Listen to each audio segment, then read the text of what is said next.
beautiful people, and welcome to Searching for Dragons. I'm Snappy, and I'm joined as always by my good friend and co-host Graham. How are you doing, Graham? Great, thanks. Very excited for this.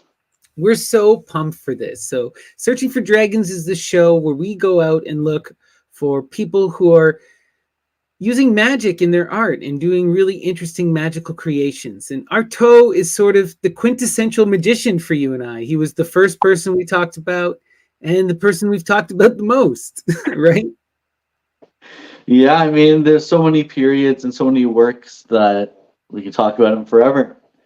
Well, and the thing that's really amazing about Artaud that I really want to stress for people and why he's such an interesting magical figure is because he does go through a death and rebirth that he invokes upon himself. His art is a living his life is a manifestation of his art and his philosophy.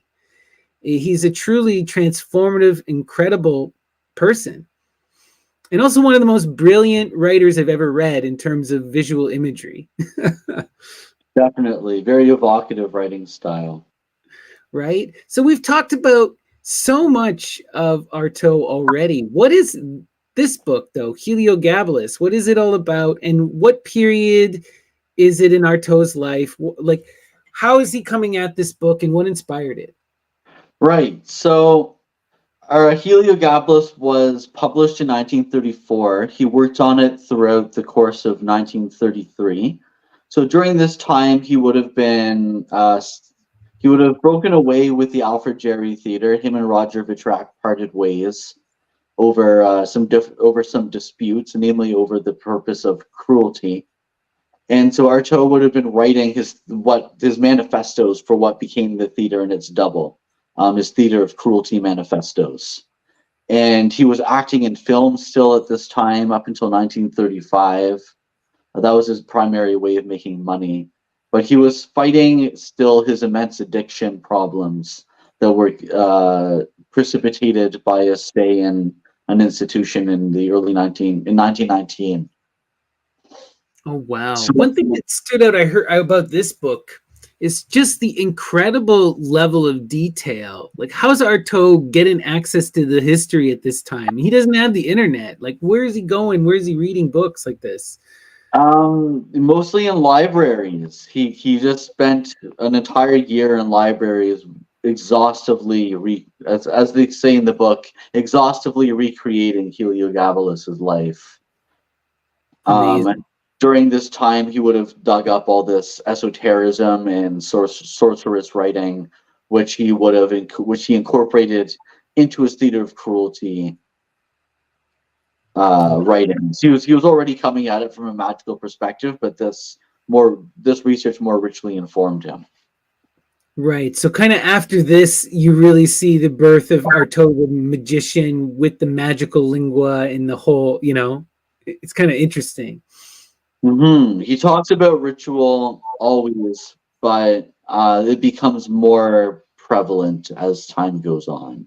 And during the early 1930s, late 1920s is when that really comes to the forefront. Right. So before we jump into this proper, I do also want to talk a little bit about Heliogabalus, right? He is a Roman emperor, right? Born in 208?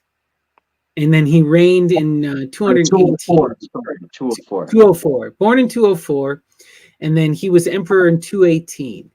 And he's an incredibly controversial figure because he does this complete reformation of the Roman religion, where he is infamous for bringing the beetle, the stone of the mother goddess, from Anatolia and having it installed in Rome, and then mandating the worship of Elgabal, Helios, right, the sun, and the worship of the mother goddess as the prime cult within Rome. And on top of that, he was if we were going to use modern language, you would call him a transgendered person. He would never have conceptualized it in this way. For him, all of this was very much a magical act and part of the magical expression of his religion. And he was the head of his religion. But he did go through a gender transition process. And he did embody both the masculine and the feminine at various times. And he was a pansexual, it seems, you know? Yeah, yeah. Very important to stress that it was a magical act. A lot of this it's an embodiment of a magical act. It's also important, though, that we understand that the vast majority of our information on Heliogabalus is coming from sources that are critical to him, specifically one writer, Cassius Dio. And then there's another book that's written, but it's not written till like 40 years or so after. But the point is that with him, we have to have sort of this very critical eye and recognize a lot of that what was written about him may have been exaggerated. And this is kind of interesting because Artaud does this in the writings. He tries to rehabilitate Heliogabalus and tries to justify many of the actions that he's claimed to have done. So it's like he looks at the mythology of this character and he sets out to contextualize and to make you recognize the magical in what is happening, right? Exactly. He reframes the religious context of a lot of what Heliogabalus is doing and the theatrical context of it as well. Theater being religion in action.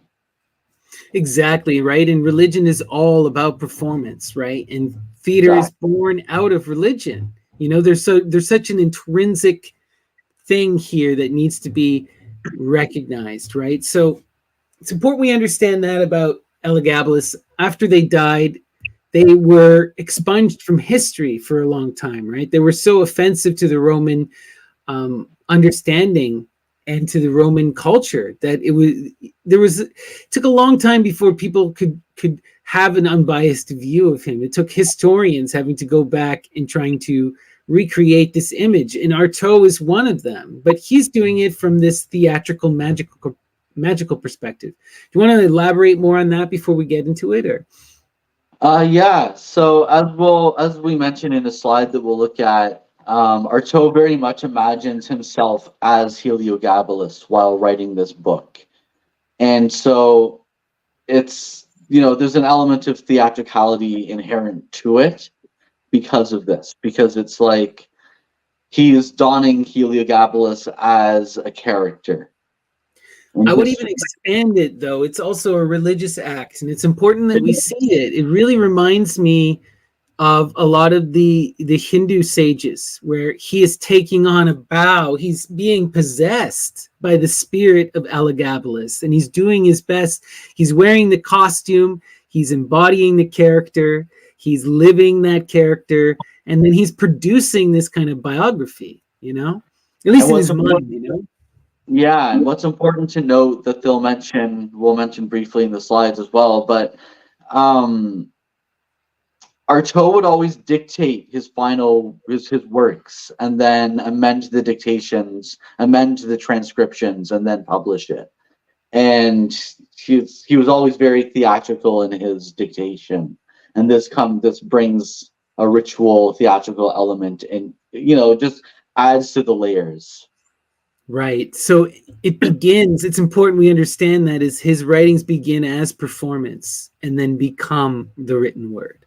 Right. So it is this total expression of he is Heliogabalus, and he's imagining what this person, this mythological character from the literature that Artaud is exposed to, what he would have thought and did and said.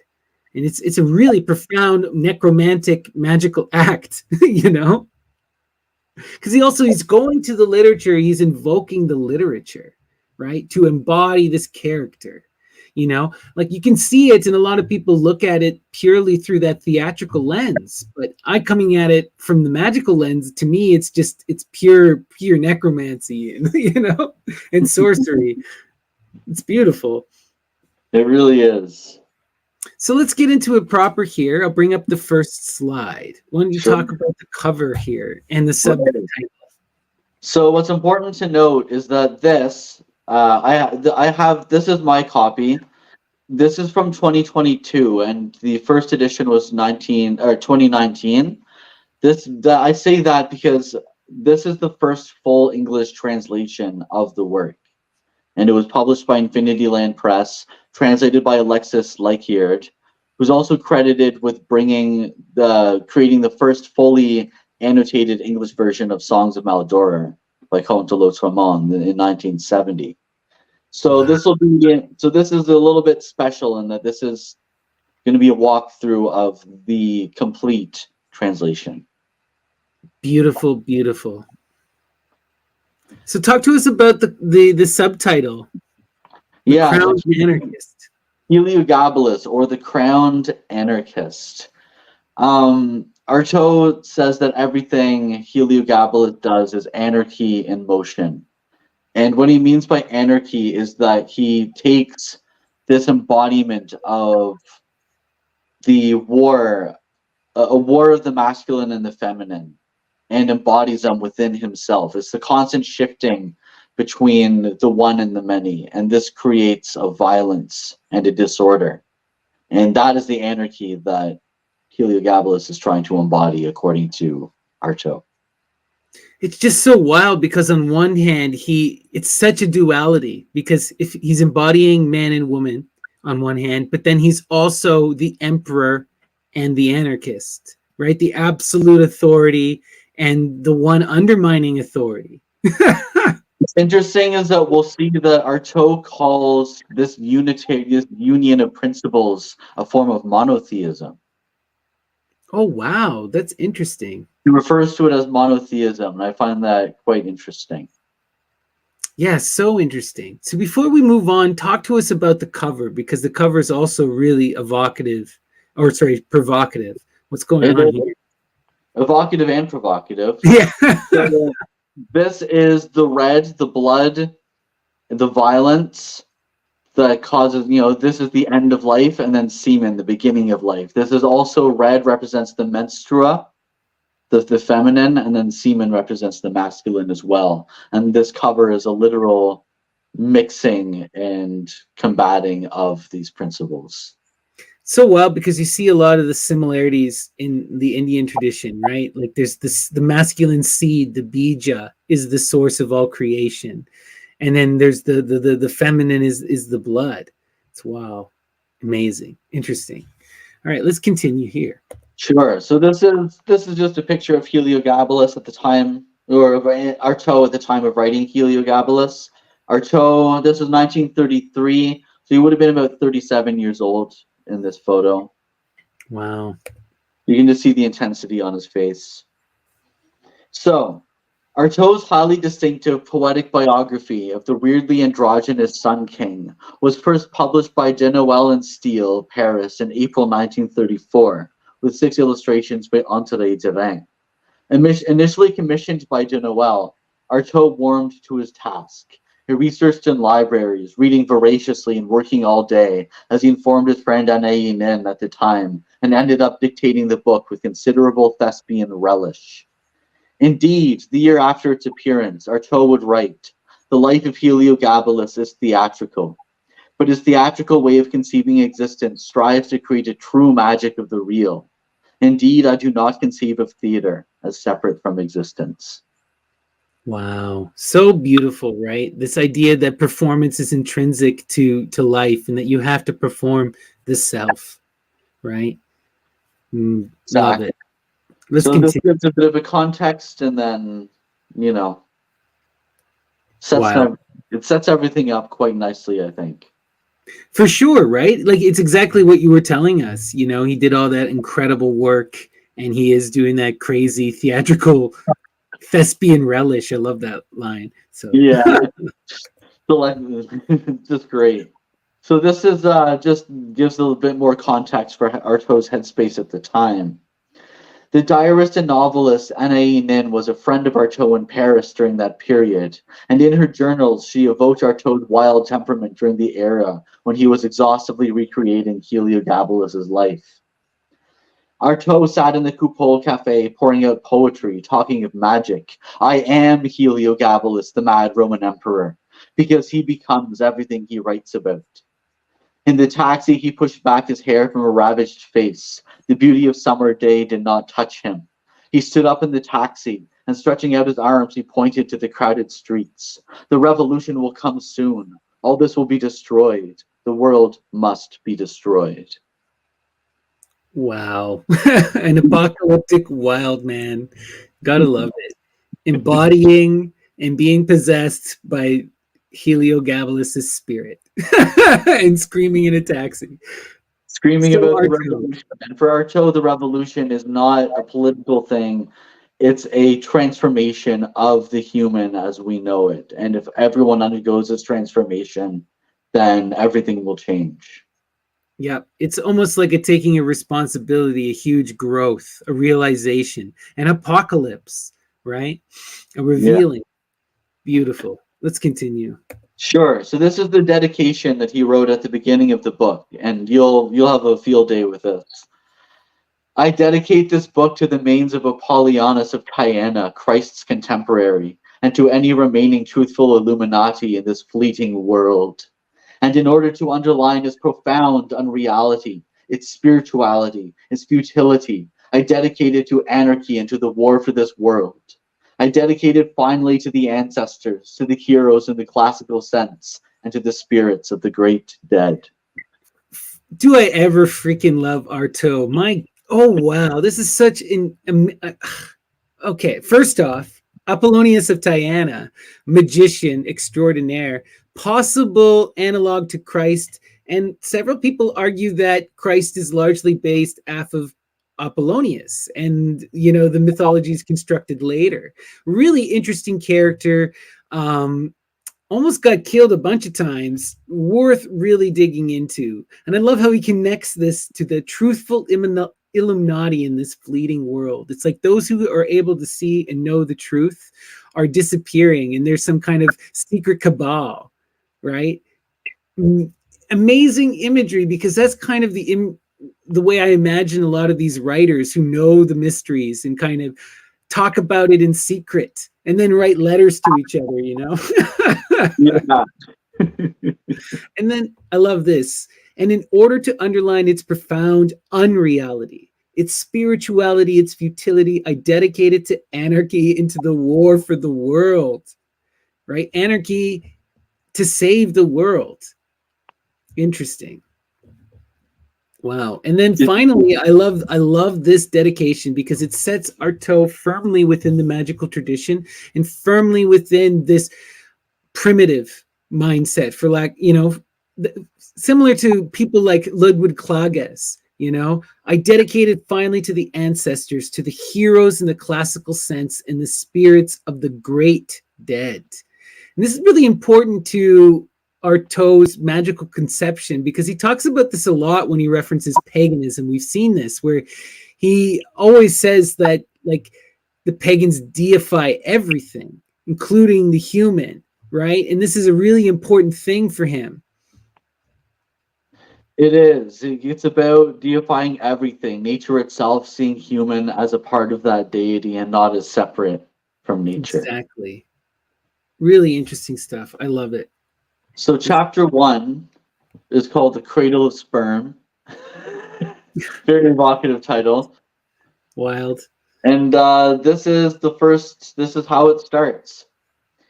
If there was around the corpse of Heliogabalus, tombless, its throat cut by his police force in his palace latrines, a heavy flow of blood and excrement, there was around his cradle a heavy flow of sperm.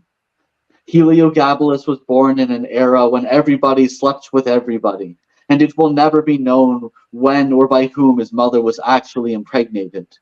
For a Syrian prince like him, consanguinity came from the mother's side, and as regards of mothers, around this newborn son of a charioteer was a pleiad of Julias, and whether or not practicing when in power, all these Julias were high-class whores. Wow.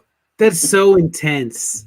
I just wanted to, so we got to unpack this image a bit. What we're seeing is that Heliogabalus is born in this culture where you're having this incredible freedom and incredible free sexuality, and orgies are happening. And on top of that, it's important to understand that the power in the lineage, the blood rights, are passed down through the matrilineal line. So it doesn't matter who Heliogabalus's father is. It only matters is the mother, and the mother is sleeping with whoever she wishes. This is so radically different than the Roman culture, and this is something that's rather late. It really makes me, or from a different era, it really makes me think of a lot of those matriarchal societies where you would have these queen mothers who would sleep with the various high-ranking men, and then they would say that their son or the child was born of God. It didn't matter who the father was, right? It was about the mother. Really interesting. Exactly. So let's continue. The next couple slides just sort of set up the stage for what Heliogabalus enters onto.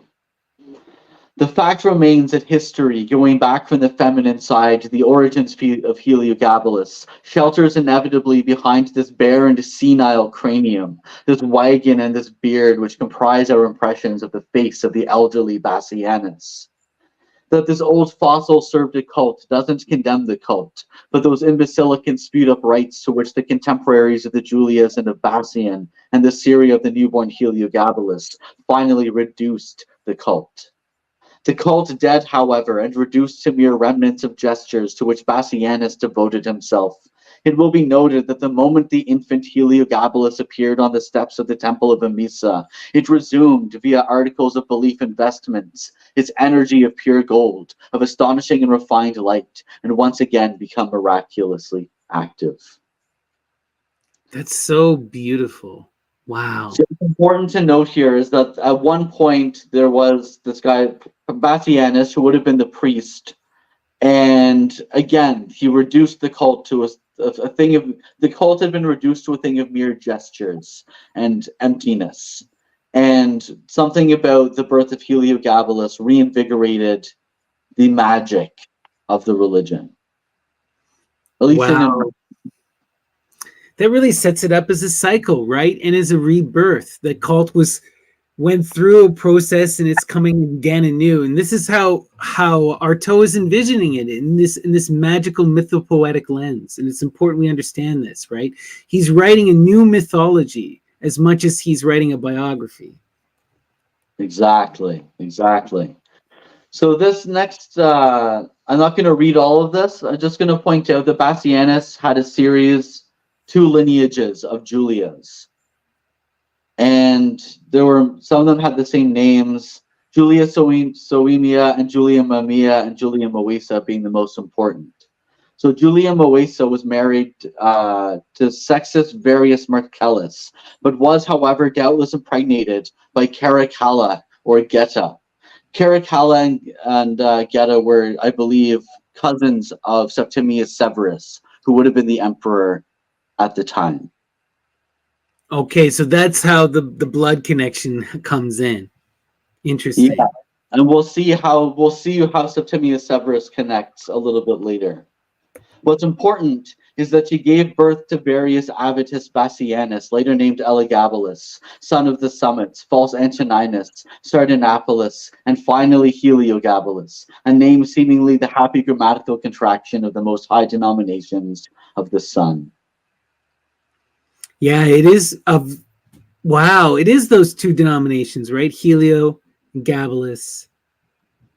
Interesting. Very interesting. Let's continue. So in the midst of this metaphysical barbarism, this sexual excess, which even through blood persisted in rediscovering the name of God, were born Julia Domna and Julia Moesa. They were born of the ritual sperm of a parasite, Bassianus, whom I myself can't see as anything other than mummified. This parasite planted his prick in the compressed kingdom of Emesa, which wasn't at first a kingdom but a priesthood. And all of it, kingdom, priesthood, priests, and priest king at its head, swore they'd been imbued with molten matter and were made of gold and descended straight from the sun. Okay, I got to point this out because this is incredibly important. Descended straight from the sun.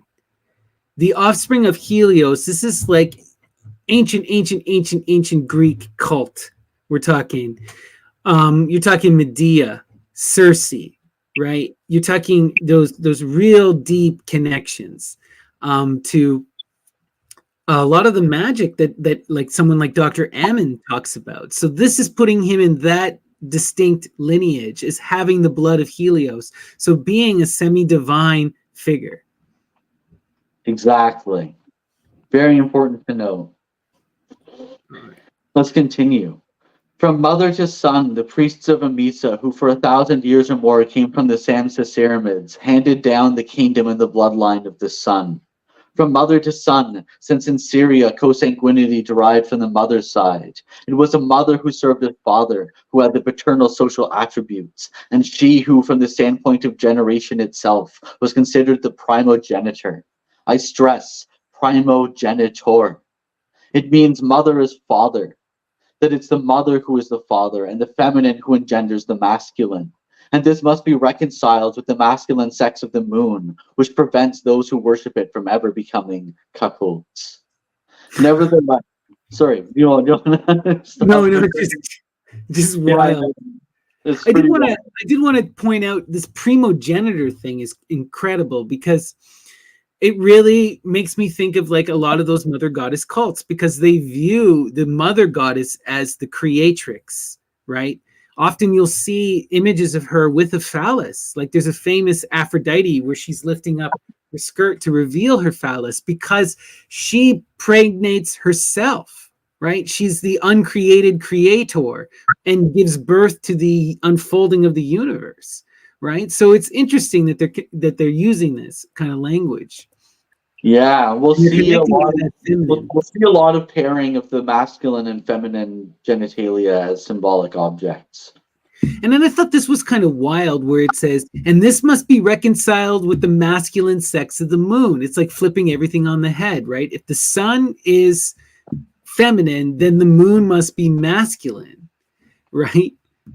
Which prevents those who worship it from even becoming cuckolds. I wonder if this, because a lot of the moon is about that virginity, right? Diana, that virgin moon. I mean, we do see a masculine moon within the Egyptian tradition, which is kind of interesting, but yeah. What's your thoughts on the cuckoldry? I'm not sure. Oh, yeah. Continue, sorry. Sure. So we're on the next slide now. Okay. Now, since among the Samsasyramids the mother was the father, for the Roman historian to deem it parricide, Bassianus would have had to have killed his mother. Yet because the succession passed not to a woman but a man, and despite the priesthoods being female, it was nonetheless the man who was entrusted to protect it. Hence, I myself think Bassianus must have killed the person protecting it, and that he killed his real father, his father by nature and father in society. He was thought of masculine blood. He was on the masculine side of the solar bloodline. But the fact of having reestablished once again the primacy of the male over the female and of masculine over feminine scarcely seems to have sorted things out, because with him the downfall begins. And in history, it's hard to find a more perfect aggregation of crimes, depravity, and cruelty than this family's, wherein the men assumed all the malice and weakness, and the women the virility. Oh, wow. That's intense. So first I want to point out is the Semicyramids. This is connecting Heliogabalus directly to the line of the mythical Babylonian Syrian queen Semiramis, right? Lady Babylon. This is really intense stuff here, because she's the one who established a lot of this worship of Venus. There's a really famous story in Lucian's The Syrian Goddess, which talks about how Semiramis built a statue of herself drawing down the morning star, you know. Wow. And she married her son in order to maintain herself as queen. There's a lot of wildness going on there. But that's powerful magic as well. Another one of these incredible magical women that's connected to this divine lineage with Medea and Circe and the like. And yeah, just wild stuff here. And I just love all this stuff here where the masculine is reasserting itself in this feminine solar cult, right? It's trying to balance itself. Is that what's going on? Or Yeah, but it ends up being in vain because you can't have one sex being predominant over the other. You have to have them ruling in unity. exactly. Wow. Incredible. So What a this next magician. slide, I'm not going to read all of it. It's just what's important to point out is that most of this kingdom of Amathia, there only remains to us the temple at Emesa, which is the temple that we're talking about here. And it was part of Rome, but each Syrian was allowed to have free reign of worship. And so the religion of the sun remained modeled here and there with devotions to the moon, with an admixture of moonstones, fish, rams, and boars, as Artaud says here. Oh, that immediately makes me think of astrology and the astrological characters. Wow. Mhm. Okay. Moonstone, fish, rams, and boars, right? Yeah, Interesting. super interesting. The temple of Heliogabalus at Emesa was for several centuries the center of spasmodic attempts to gauge the gluttony of a god. This god, Heliogabalus, or descended from the mountain, shining summit, came from very far away. And perhaps in the ancient Phoenician cosmogony, he was called Desire. And this desire, like Heliogabalus himself, was not We simple. pause here Yeah. just because this is so wild. He's connecting it to the ancient Phoenician cosmogony. Okay, those are the purple people, right? The Phoenicians created, a lot of that crazy stuff that went on in the Bronze Age. This connects us directly to a lot of those really wacky, crazy sex and drug rights now, right? The magic purple, and this whole thing, shining summit, coming down from the mountain, descending of the star. Like, this is really powerful pagan imagery. We got to remember, in the pagan cosmogony, you're supposed to ascend the mountain to be placed among the stars. And now we have a god who is the star who descends the mountain to come onto earth, right? This connects directly to a character like Dionysus or Attis. Beautiful. What's also important to note is that Heliogabalus is the name of their deity, but Heliogabalus takes on this name and tries to be the embodiment. We'll It's talk also about that later. But so wild. I also wanted to point out this, where he says in the Phoenician cosmogony, he was called Desire. And this desire, right? So this is important because in the Orphic cosmogony, the earliest deciding force, the first kind of masculine force, is desire, is cosmogonic eros, right? It's this Luciferian energy that causes this movement, this eroticism, right? Wow. just wild stuff. Incredible. Continue, sorry. It's important. That's important. And this desire, like Heliogabalus himself, was not simple, since it resulted from the slow and multiple admixture of principles which shone deep down within the breath of chaos. Of all these principles, the sun is simply the reduced figure, one aspect good only for the exhausted and outcast worshippers. It must be said that the breath which was in chaos fell in love with its principles, and through this forward motion, this kind of idea which does away with darkness, a conscious desire was born. And in the sun itself, there were living sources, an idea of chaos reduced and completely eliminated. Oh, wow. That's so intense. The breath which was in chaos fell in love with its principles. This is the myth of Attis, right? When we were talking about, remember the other day when we were going through the hymn to the mother of all gods, what happens? Attis falls in love with the material, right? Breaks away from the chaos, the womb, the great mother, and then he falls into the principles of matter through this forward motion, right? It's amazing. This kind of Awesome. idea does away with darkness. A conscious desire was born.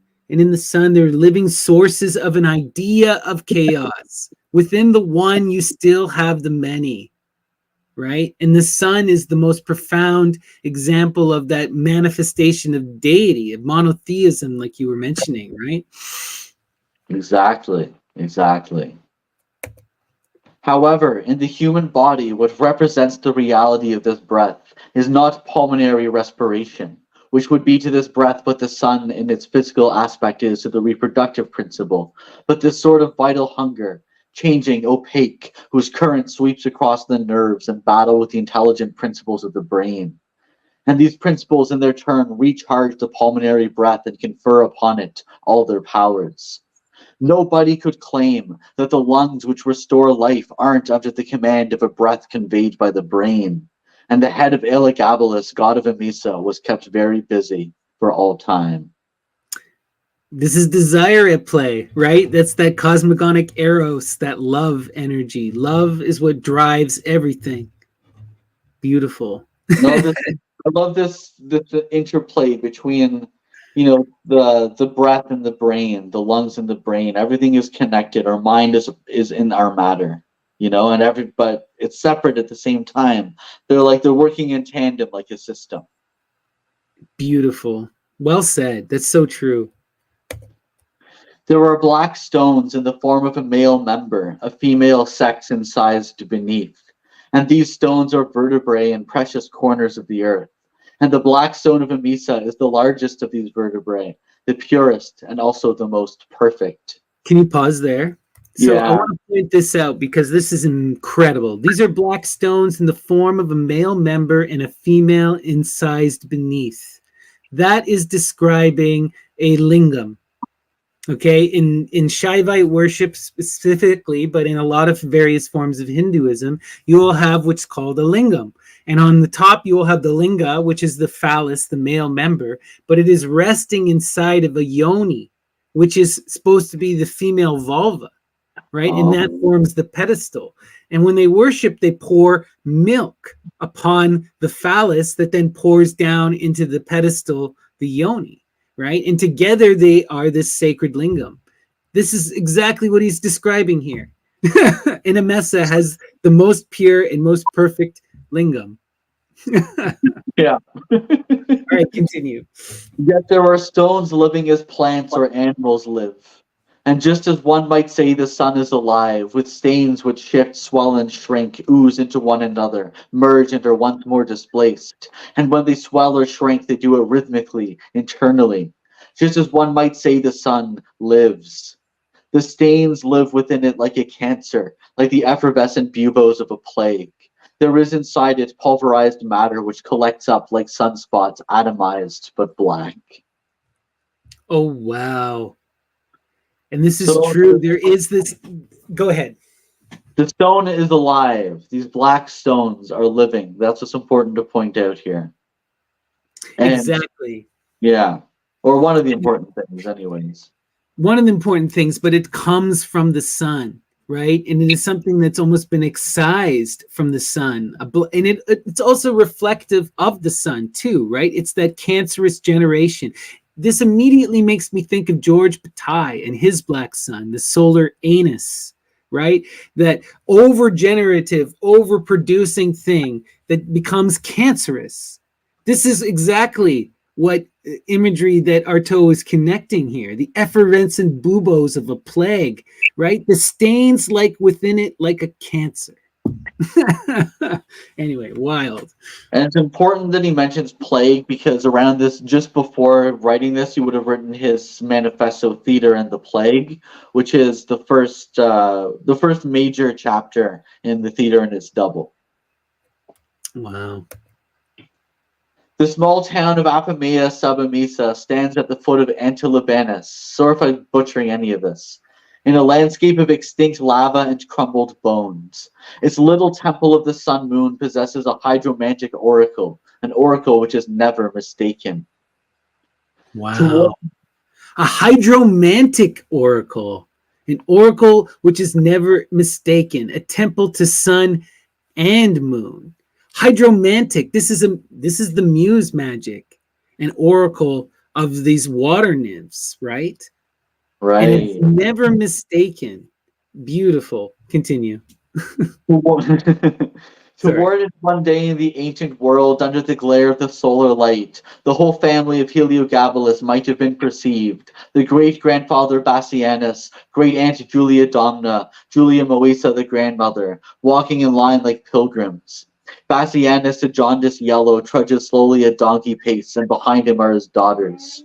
At the stroke of noon, the hour the oracle speaks, they reach the second chamber of the temple and approach the sacred bowl. Oh, wow. The Life of Isidorus by Damascius contains a description of this oracle, which it is said foretells royalty for Julia Domna.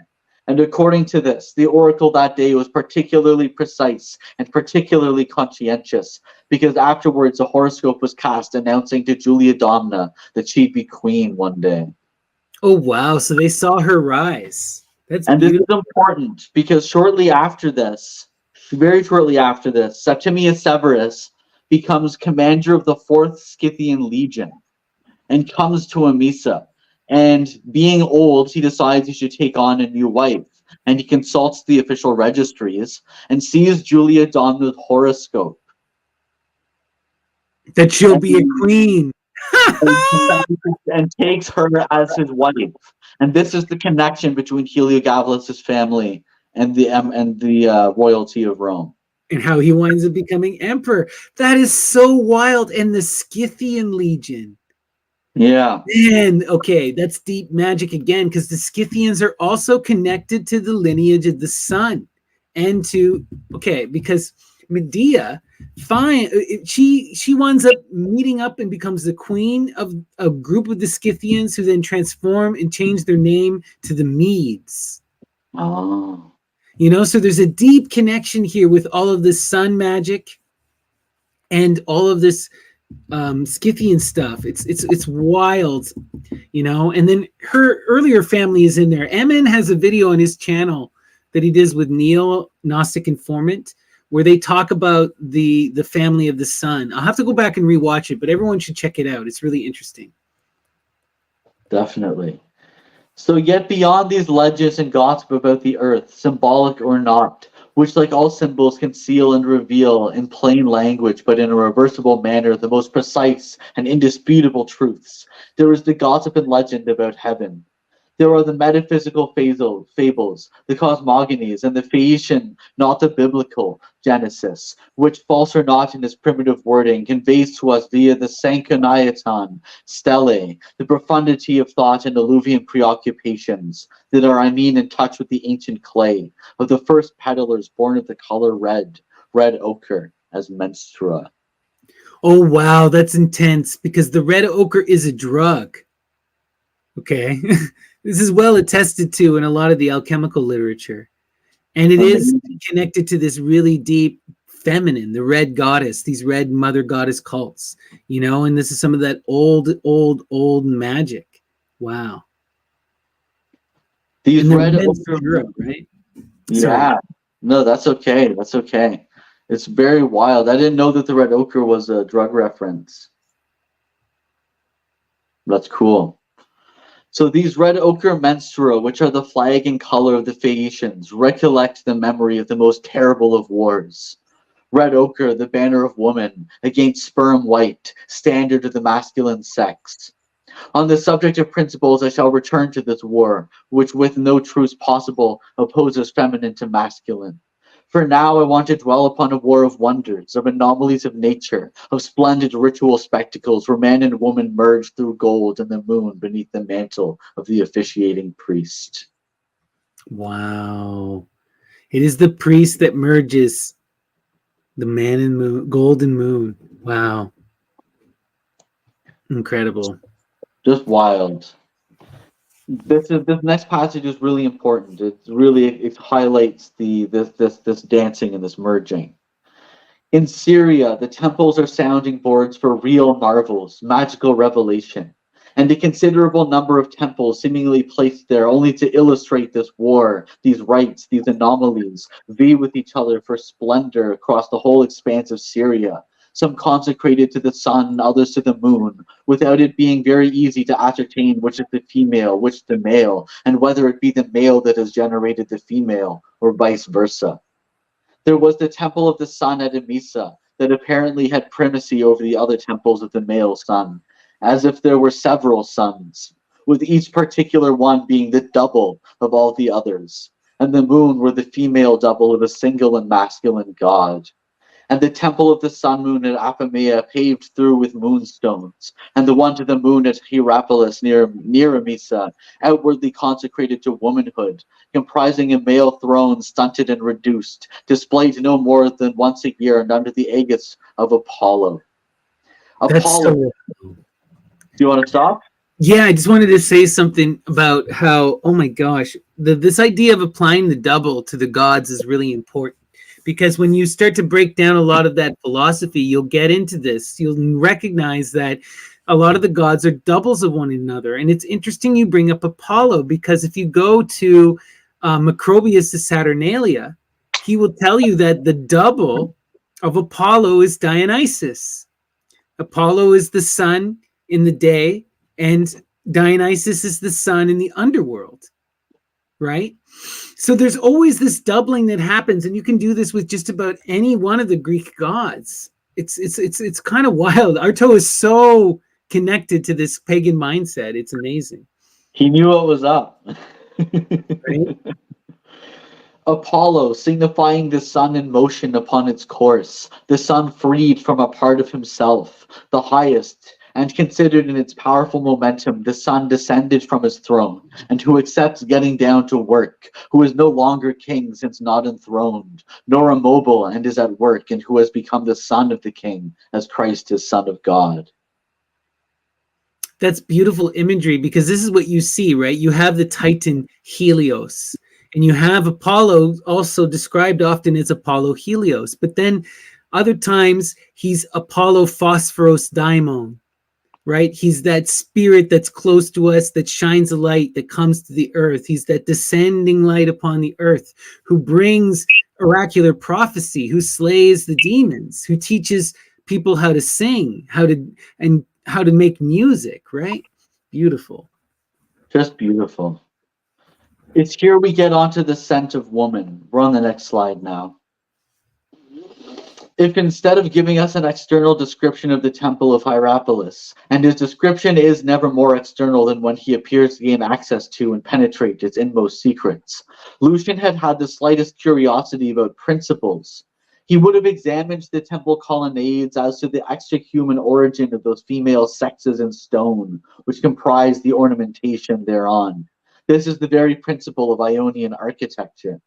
We need to pause here, because he references Lucian, and this is incredible. So Lucian is an amazing satirist, one of the greatest writers of all time, credited with inventing science fiction with his book True Story. Everyone should check out Lucian, but in this case, he's referencing a really famous book called The Syrian Goddess, where Lucian goes to Babylon, writes about Semiramis, and talks about the cult of the Great Mother and the rites that they're performing. This is where you get things like their initiation ceremony, where all these women priestesses would shave their heads, and the ones who wouldn't shave their heads then go out to prostitute themselves in holy prostitution. This is hugely important, because we're going to see that Heliogabalus engages in the holy prostitution. And this, we have Lucian for the attestation, right? Because he went there. Wow. Exactly. So he's describing these temples. So let us return to his documentary description. This description has the advantage of establishing a certain number of details, concrete though superficial, and it defines this innate taste for decorum, this love of marvels, real or false, among a race for whom the theater was not on a stage, but in life. That's so amazing. And it's so true to what you've been saying about theater, and to Artaud's idea of theater, and just the original Greek conception, right? There is no separation between the stage and the performance, or the audience, right? And life itself is a performance. Across cultures in ancient theater. It's not just the Greeks, you know. In a lot of these ancient societies, there was no fourth wall. Right. No, the fourth wall is a modern concept. Mm-hmm. Beautiful. So the audience would have been engaging in the ritual. So on entering to the left of the temple, one finds a throne reserved for the sun, but the figure of this god is not there. The sun and moon are the only two deities whose image they do not show, for they say there is no purpose in making statues of deities who show themselves every day in the sky. Oh, that's deep. That's interesting. I love that. So these next few slides, they're a little bit long, but they're important. It's going to describe a rite of Apollo. The cult of Baal and Amisa, represented by the vigorous prick of Heliogabalus, the black god, parallels through its complex and overloaded rites. The cult of Tanith Astarte, the moon, which held sway a few kilometers away in the fragrant depths of the temple of Hierapolis.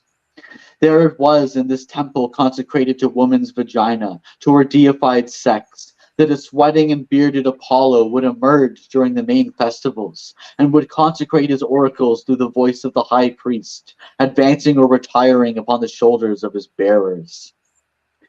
This Apollo, all in gold, with a thick fringe of black horsehair affixed beneath his chin, arrives borne on men's backs, carried by a dozen or so tottering bearers who can scarcely manage to support his weight. The crowd bows down. The incense rises as if streaming from every orifice.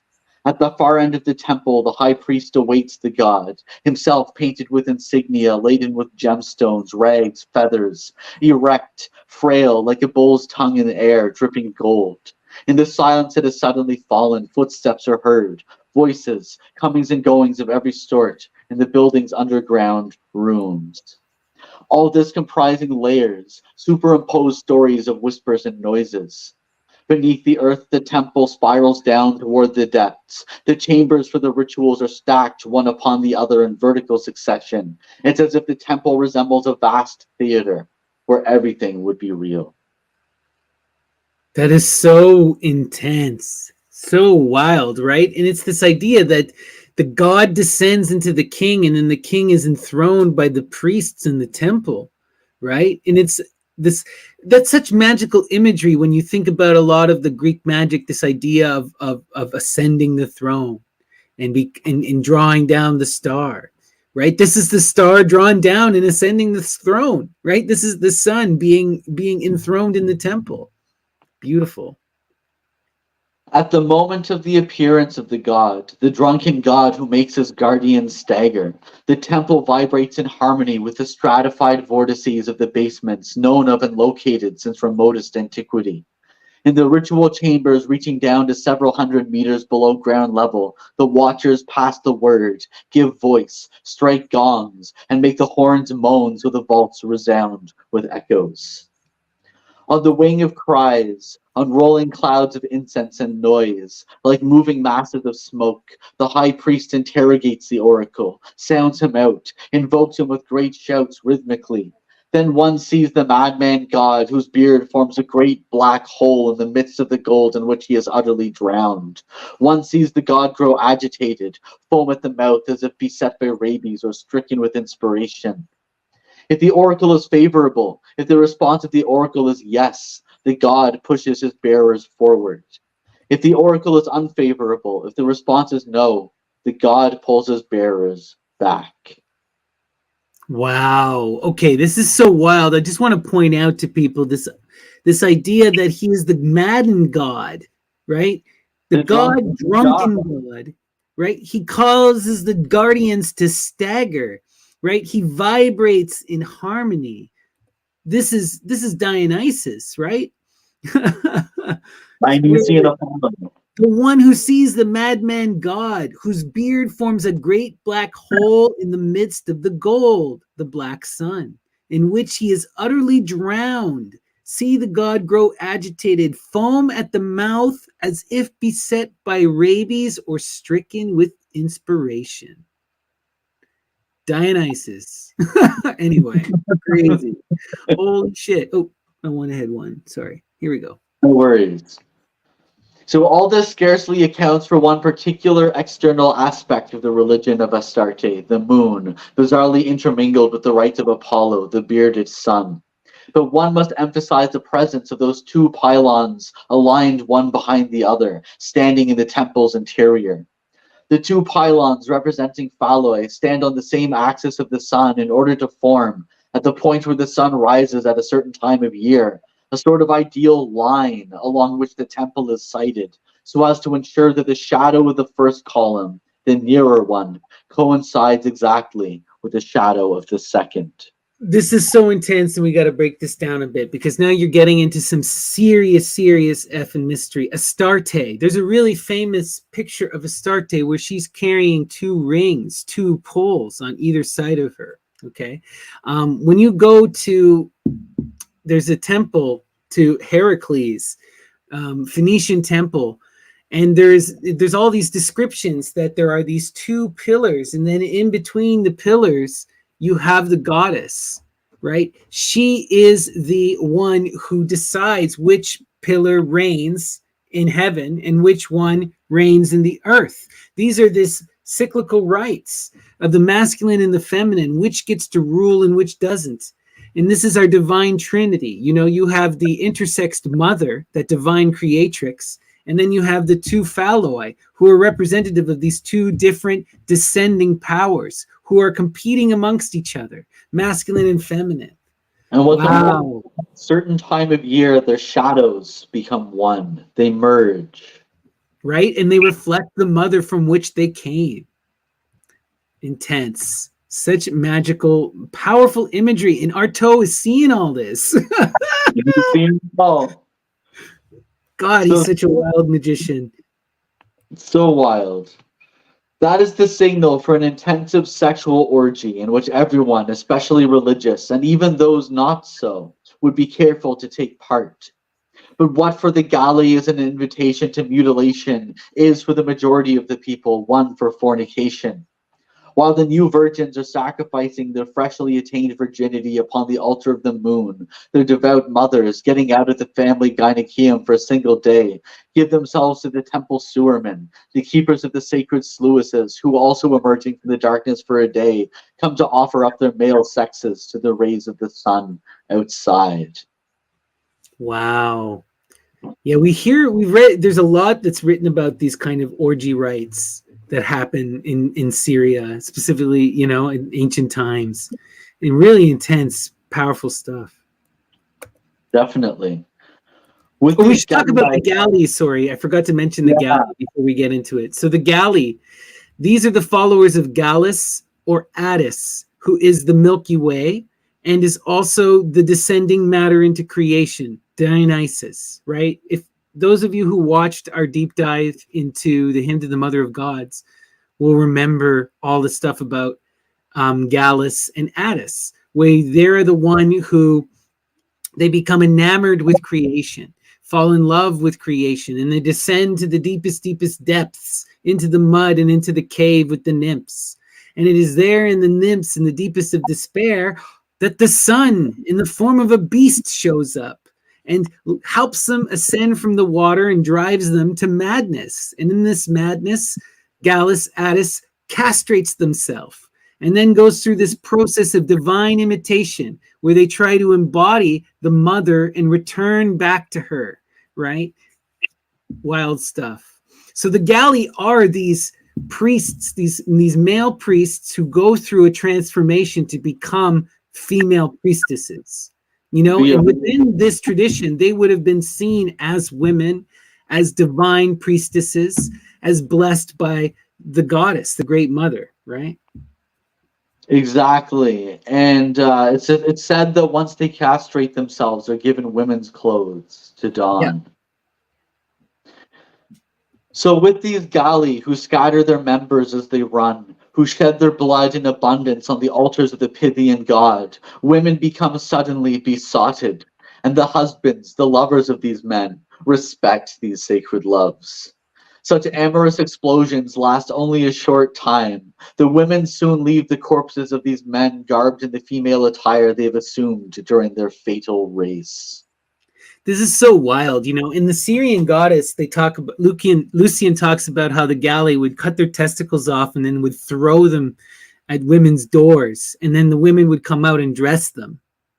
And and they would have these kind of crazy orgies. And you got to remember, often like they're just doing a partial castration where they would be removing the testes, and effeminizing themselves, but many of them could still have an erection and engage in sex, and now they can no longer procreate. So a lot of these eunuchs were actually used as sex slaves for women. Okay, so there's a lot of wildness here. And I also want to point out the Pythian god. This is the snake mother, the divine snake mother. This is that ancient stuff that the Olympian religion supplants, right? Because in the story, the Pythia is the original oracle, the original one who gives the messages at Delphi. But Apollo slays Python and replaces himself as the oracular vision there. But there is this older feminine tradition of the snake that is where this really truly comes from, Right.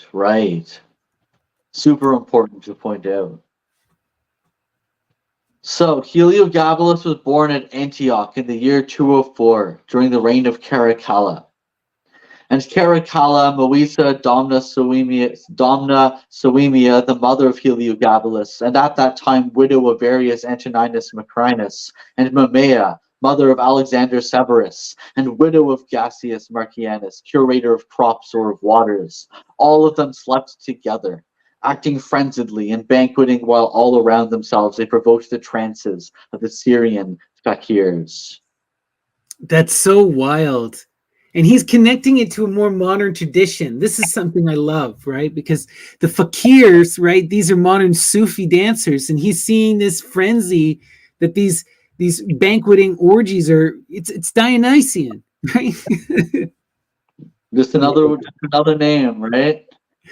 Oh wow, that's so crazy. Let's continue here. So then there occurred, a long way away, near a temple of the male moon, the god Lunus, the assassination of Caracalla as he got off his horse for a piss. And Macrinus, the new emperor, installed himself upon the throne of Rome without ever returning there, imagining he could govern from furthest Syria, where he then was, and whence he had perpetrated the assassination of Caracalla. So what's important is that Septimius Severus has died of an illness during a battle, and Caracalla becomes emperor. And then Caracalla is assassinated, probably from the political intrigue of Macrinus. Interesting. That's wild.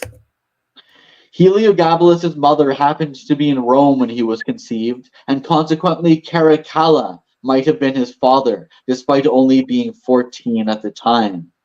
Yet why shouldn't a 14-year-old Roman, son of a Syrian woman, have managed to sire a child by an 18-year-old Syrian woman? Heliogabalus wasn't actually born in Rome, but his luck had it at Antioch, in the course of one of those mysterious shuttles to and fro which the Bassian family would make between the court of Rome and the temple of Emesa, by way of the military capital of Syria. Interesting. It is the year 211 AD. Heliogabalus is about 7, and already for 2 years he's been priest of the sun. Amazing. So what's important is that at the age of 5, they make Heliogabalus the priest of their religion. So he's born and indoctrinated into this. We got to understand that, right? He had no choice. He just became part of it. Now I return to Heliogabalus, who is young and enjoying himself. From time to time they dress him up. He is thrust onto the temples and is made to effect rituals his mind can't grasp. He officiates with 600 amulets that form girdles about his body. He whirls around the altars consecrated to the gods and goddesses. He absorbs rhythms, chants, odors, and multifarious notions. And the day comes when everything coheres, when the sun's blood fills his head like dew, and each droplet of solar dew becomes an energy and an idea. Oh, wow. An energy and an idea.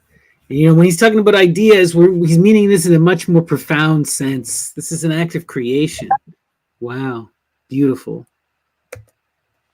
On the pedestal she placed under the sacred statue of the little prince, the beauty of Heliogabalus played its part, as did his surprising intelligence and his precocious development. Heliogabalus early on had that sense of unity, which is at the root of all myths and all names. And his decision to call himself Elagabalus, and the zeal he showed in living down his family and name, and in identifying himself with the God who protected them, provides a first proof of his magical monotheism, not only of the word, but the deed. This monotheism he then introduced into the things he did.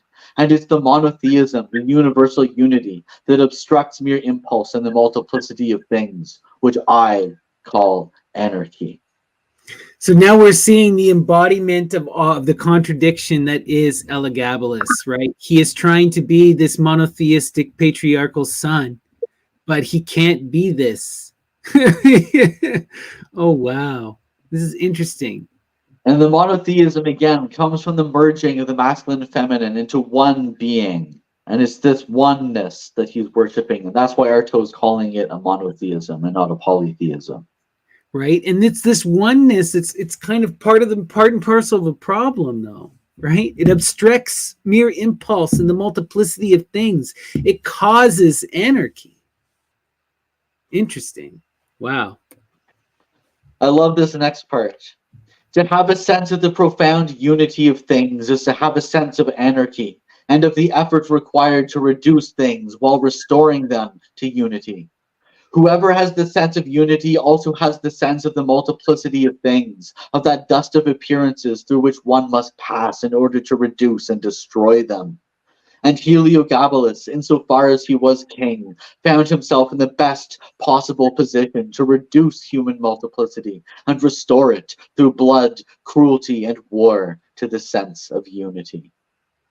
Wow, that is so intense and profound. And I immediately think of like Kashmir Shaivite ideas, this thing where you have to move from the one to the many to the one again, where it's like you have to recognize the unity of all things, and then you have to reaffirm life and nature and see the divine unity in all of it.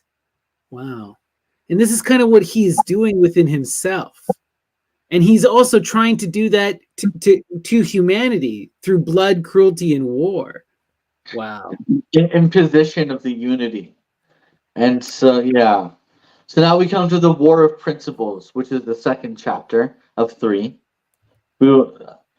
He says, if nations ended up by considering the gods as beings veritably separate, if they mistook the significance of these gods, we should note that each nation taken in isolation and at the same moment in time and space has always tried to organize its powers hierarchically, and that wherever a feminine one overlaid a masculine one, and vice versa, in the minds and hearts of the people who placed above them upon pedestals those essentially contradictory gods, the masculine was masculine and the feminine feminine, with no inversion of nomenclature possible. I must say forthwith that the same name would never apply to two forms made apparently so that one might devour the other. And the Syria of the era of Heliogabalus took to a supreme point the notion of this mysterious fusibility. So he's saying that in any generation, when there's a masculine presiding over the feminine or feminine presiding over the masculine, there's an imbalance. And he's about fusing the two poles into a new way of orchestrating reality. This makes me think so much of the mystery, right? We see this explicitly within this idea of the child to come, who's going to be that intersexed being. In some stories, you see this representative of that Telesphorus, or the god of silence, right? What is his name? Harpocrates, right? Who's this birth of this potential where you're coming together of the masculine and the female, and you're creating a new cycle. You also see this explicitly with Athena and the Orsteia and a lot of this stuff, right? Athena is born when Zeus has a prophecy that his child is going to overthrow him. His child he's going to have with his twin sister Metis. So he consumes his twin sister to prevent this. But instead, what happens is he gets a massive headache. So they try to crack open his head to prevent the headache, right? And what pops out? Athena. And Athena is born out of his wisdom, out of his mind. And she then wields the spear. She has that masculine power, but she's also this feminine power. And she is able to bring the court of law and to bring democracy and to build the city and overcome that, this bringing together in unity, right? Exactly. And this is what Heliogabalus is trying to embody, but in different words, really. Exactly. So what differentiates us from the pagans is that at the root of all their beliefs, there is a dreadful effort not to believe in man in order to maintain contact with the whole of creation, with divinity, that is. Didn't I just say that this is kind of like one of Artaud's central beliefs, that in the pagan world, everything is deified and man is no exception? Exactly. You called it. You just said it. All right, let's go. I know well enough that the smallest impulse of love brings us nearer God than all the knowledge we may have about creation and its stages. But love, which is a power, involves will. One doesn't love without the will, which passes through the consciousness. It's the awareness of the consensual separation that leads us to detachment from things, that leads us back to the unity of God. This is so beautiful, because this really immediately makes me think of Crowley, right? His axiom is do what thou wilt, love under will, right? Love, which is a power that involves will. One doesn't love without the will, which passes through the consciousness. Wow. This is a way of Artaud saying love with the will, you know? It's like love is guiding the will. Exactly. And this is what it's always been about. Like, that's the central magical thing, is to learn how to do what you need to do in flow and in love, right? So you don't hurt anyone else. Wow. Amazing. Let's keep going. This said, I hark back to the contradictory names of the gods, and I call these gods by name. I don't call them gods. I'm saying that these names were names for forces, ways of being, modes of the great power of being that changed into principles, essences, substances, elements. The ancient religions from the very beginning wished to take a look at the Almighty. They didn't separate heaven from man from all creation, since the origin of the universe. And one might even say that from the beginning, they understood creation. Wow. That's so beautiful. Oh, wow. And one didn't even say that at the beginning they understood creation. Interesting. And it's this idea, right? Like, the gods are human because we're human, right? That which is above is the same as that which is below. And we conceptualize a reality through the lens of the body and through human terms, you know? But what's important about the gods is the name. This is, again, deep Greek magic. Iamblichus would love Artaud, right? You need to know the true name in order to call down a deity, because it's that name that gives it power and essence and principle, right? Interesting. Exactly. You'll really like this next passage. Now I consider that we do need to know, and that our only need is to know. If we could love, and love at one fell swoop, knowledge would be useless. But we have unlearned how to love, under the influence of a sort of fatal law that originates in the very weight and richness of creation. We're in creation up to our necks. We're in it with every organ, the strong and the subtle. And it's hard to reascend to God via the graded road of the organs, when those organs fix us within the world we inhabit and tend to make us believe in its sole reality. The absolute is an abstraction, and abstraction requires a strength opposed to our fallen human estate. Oh, wow. Gosh. Just when you think Artaud can't get any more mind-blowing, show you how much he knows. Like, this is incredible, right? If we could love and love at one fell swoop, knowledge would be useless. But we have to unlearn how to love under the influence of a sort of fatal law. This is incredible. It makes me think of what is at the essence at the beginning of creation in a lot of these stories. You have that primordial person who is sacrificed, ripped apart, separated, the ultimate inversion of love. But why? The one becomes many so that it can know. Because the true love can only be experienced within separation. You have to see yourself reflected in the other and desire them back to you. And that is only way that love can be produced. It is through that act of suffering and death. Wow. So crazy. Yeah. And this idea too, right? Hard to reascend to God via the graded road of the organs, when those organs fix us within the world we inhabit and tend to make us believe in its sole reality, right? This other thing is that the more we separate and the more we come apart, the more we can no longer imagine that grander unity. And we are bound to the material. Sorry. Go ahead. We need to see the spirit in the flesh, is what he's saying. Exactly. Right. They're not separate. They're the same. Right. So much magic. So beautiful. Should we be astonished after that if the pagans ended up becoming idolaters, coming to confuse effigies with principles, and if in the long run the attraction of principles escaped them? And don't we as Christians do likewise? Haven't we too our effigies, totems, scraps of God, which in the hearts and minds of the individuals who worship them also come to settle into fixed forms, to split off into a multitude of gods? This, though, we're seeing a little bit of Artaud's Christian perspective and his misunderstanding of idolatry, right? Idolatry is the creation of a sacred divine image that is not just an image, but is a mythopoetic. It's an entire myth that when you look at a true idol, you should be able to understand an entire story about this goddess. We have to, or god, or whatever. You have to recognize that in the ancient world, there wasn't language as we understand it. Everything was from images and entuned within images.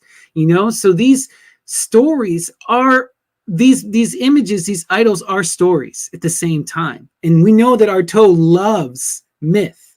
So there's just a disconnect. I thought it was an interesting contradiction of himself, because his whole theater is about idols and images and symbols, right? And they're clashing and how they represent something greater than us. So it's an interesting contradiction that he kind of causes himself here. Well, it is true, though. Sometimes we get too caught up in the material reality, and then we get stuck in the minutia, and we aren't able to perceive that greater unity. And that's what he's talking about. And you get caught up in the performance, right? You're in the theater, you're praying to an image, but this image is a stand-in, right? It's fundamentally an act of beauty, of creation, in which to call the god, to call the goddess. So it's important what we pick these things apart. There's a lot of things to think about here, but in the pagan world, the image is supreme, right? It's the idea that you're trying to get behind the image. All right, let's continue. A thing named is a dead thing, and it's dead because it is set apart. Too much devotion to crowns of thorns, wooden crosses, hearts of Jesus venerated here and there, blood and chrisms, and finally to the innumerable virgins, who black, white, yellow, or red respond to as many different adorations, represent for individuals surrendering to them the same spiritual danger, the same threat of falling into an irremediable idolatry as the shifts in creative energy in the pagan mysteries. So again, he's just expanding on what he said there, but we've already extrapolated this, I would say. We can keep going. Continue. Let's go to the next slide. I'm certainly not for the matter-spirit duality, but between the proposition that's all in favor of the spirit and the other one all in favor of matter, I say there's no conciliation possible. For as long as one lives in a world where spirit can become something only if it consents to materialize. Matter exists only through the spirit, and the spirit only in matter.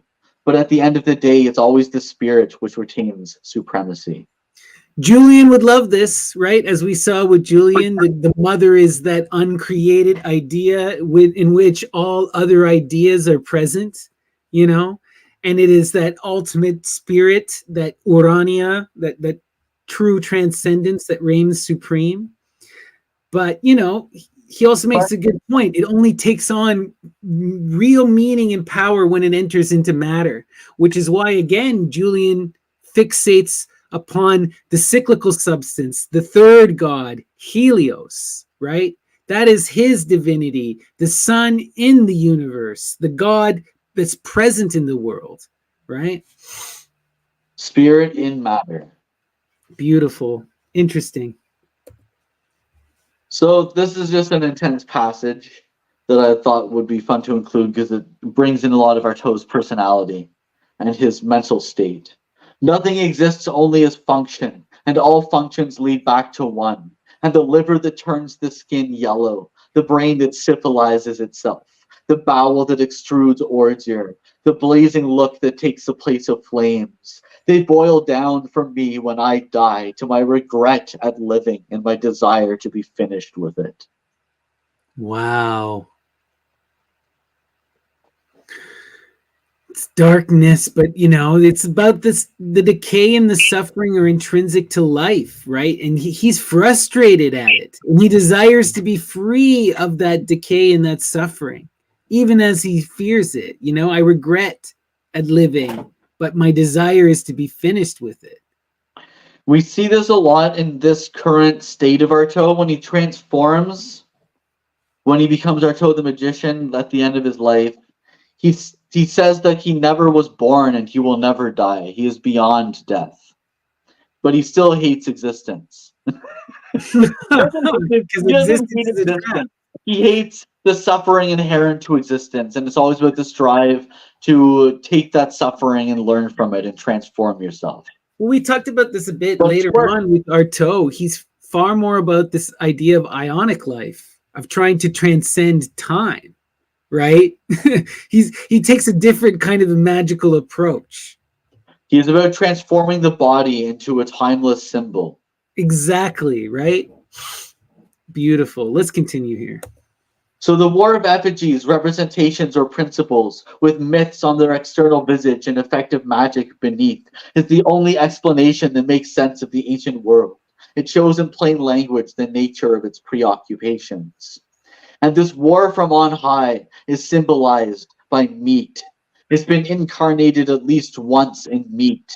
It has disturbed, on at least one occasion and for a good long time, the government of human affairs through inexpiable struggles, wherein men who were fighting one another knew why they fought. It has set one against another, not two nations, not two peoples, not two civilizations, but two fundamental races, two images of the spirit made flesh and which fight each other in the flesh. Pause for a second here, because this is really important.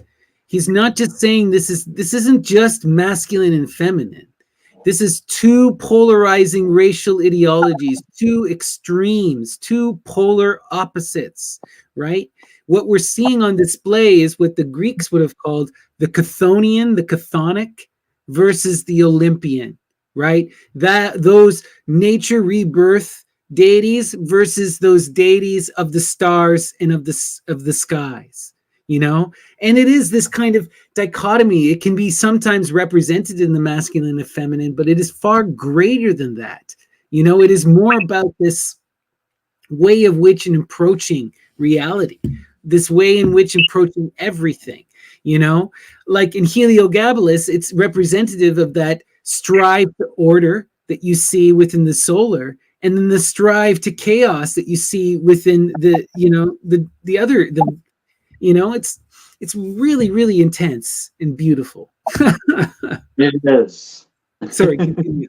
No worries. Yeah, please. Always interrupt. I love it.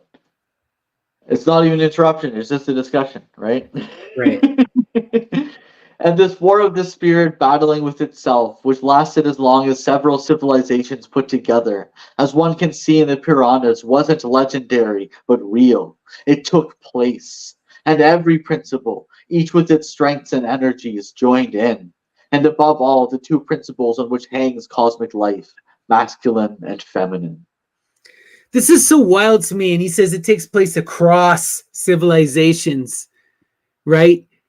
Wow. This makes me think of the constant cycles that we're seeing now. We're now in this state where we're seeing this shift where patriarchal civilization is starting to be deeply, deeply resisted against and supplanted. And it has been a slow transformation since the Dark Ages were that absolute patriarchal control in the Western world. And now we're seeing the rise in this femininity that's coming back and balancing out the poles. And it's been reasserting itself. And now we're seeing this moment where we're seeing that Saturnian backlash, where the patriarchy, which is in control, is now trying to resist this change. And it is trying to double down and maintain its power base. And this is when we enter into these apocalyptic moments, right? And there's been several minor ones across civilizations, but we're going to come up to a big one that's going to be the final push. And this is what Artaud is getting at. Exactly. Thank you. But the war only became relentless, only turned truly inexpiable and merciless the day it turned religious, and when men were conscious of the disorder of the principles that presided over their anarchy. It was in order to cut short this separation of principles, to reduce their essential antagonism, that they took up arms and fell upon one another, quite convinced that only a reduction of carnal substance was able to provide counterbalance in heaven and to provoke their fusion, this positioning of essences, which is obtained with blood alone. Oh, that's so wild. This is a transition from sacrifice to war, right? This is the patriarchal shift, right? A lot is made of this in anthropology. And it's highly debated, and it's an older theory, but I'll put it out just for interest because I think this is what Artaud is getting at. But in a lot of these older matriarchal societies, you have sacrifice. And sacrifice is utilized to deal with male violence and population control. So what you would do is you'd have the matriarchy only allow men who were well behaved to live and reproduce. And any man that was a problem, or in some societies, all male children even would be sacrificed as a way to curb this violence. But then later on, you see a shift where you have the rise of war, where what you do is you have these nations that then go to war and send all their young men to die off in war as a different type of sacrifice to a different type of patriarchal god. Now you're not praying and sacrificing to the mother, you're praying and sacrificing to Ares, and you're sending out all your young men to go die for a cause, to spread ideology or to spread your control. So it's a shift. It's like a different type of sacrifice, and it's a patriarchal blood one. And it's wild is that you're seeing this patriarchal mindset that is trying to transform society, that's trying to manifest the ideal through blood. And Artaud is saying that will never happen. You know? It's not going to work. This kind of sacrifice is short thinking. It doesn't solve any of the problems, right?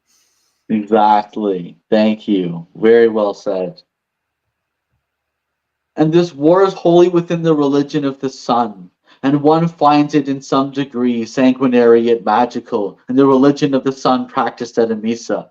And although for centuries the warriors had not been prompted to clash, Heliogabalus followed its trail in the line of a spirit of aspersion of the Toroboli, that magical line which on returning to Rome he'd mark simultaneously with physical cruelty, theater, poetry, and real blood. Oh, wow. What's he getting at here? What's the Toroboli? That I'm not 100% sure. I was hoping you could have. I think it's some time of a festival, but I'm not 100%. It's practically the ritual sacrifice of a bull. Yeah, that's what I thought it was. Yeah, ritual sacrifice of a bull. Wow, that's ancient Dionysian type stuff, right? And the Very. sanguinary, right? Connecting it to the blood rites, the magical line on which returning to Rome, and this bull is supposed to represent that masculine, right? Because what you see again as societies become, as they evolve and over time, it's not like a grand upset. As this matriarchal power starts to lose, you start to see, or lose sway, you see a shift where instead of human sacrifice, you have an effigy, right? What represents that masculine power? The bull, right? And there's also all this stuff with Dionysus and the leaping of the bull, and Mithras, right? And the slaying of the bull. There's all this astrological stuff going on as well with Tauros. And Tauros is connected to this divine feminine and to this unfolding of the natural law, right? Exactly. Wild. You're really going to like this next passage, I think. If instead of dwelling upon his depravities, because such anecdotal description panders to their taste for lewdness and their love of glibness, the historians have truly tried to understand Heliogabalus, it's not so much in his own personal psychology, but rather in the religion of the sun that they should have sought the origin of his excesses, his follies, and his highly mystical lewdness, which had the gods as coadjutors and witnesses. Above all, they should have noted this detail of the solar tiara with the horn of Scander, of Ares that is, which makes Heliogabalus the successor on earth and acolyte of Ram and his mythological odyssey. And then they would have understood the rationale and origin of this incredible mixture of cults: moon, sun, man, woman, whose living semblance and striking geography Syria is. Is he referencing the god Ram, like Rama? Yeah. Oh, wow. Successor on earth and acolyte of Ram. That is incredible. And then they would have understood the rationale and origin of this incredible mixture of cults: moon, sun, man, woman, who's the living semblance of striking geography, right? And this connects it back to, he was talking about the Puranic wars and all this stuff. Ram is the one who ends all that fighting, right? He kind of ends a lot of the wars and then brings about a golden age. And there's a lot of craziness that goes into, but it's actually about the separating of the male and female with Ram. Because what happens, it's kind of mirroring, it's kind of wild. Because what happened, oh God, fuck, Artaud is so well read and so insane. But in the Ramayana, what happens is you have Rama and Sita. Sita becomes abducted and taken away, right? And placed within Lanka by this demon, right? The demon that gets taken. And then Ram has to go on this journey to save her and bring her back. But even after he saves her and he brings her back, he can never fully accept her because there's always this doubt. There's always the thought that she may have slept with the demon. And so Ram, because he has to be this king, has to be this divine figure, he has to banish his love, right? And she even accepts it because they see this as their fate, as necessary for the ending of all this violence and stuff. So Sita goes off into the woods and she winds up having twins by herself. And then she teaches the Ramayana, the song about their father, to the twins, who then go and relay it to their dad.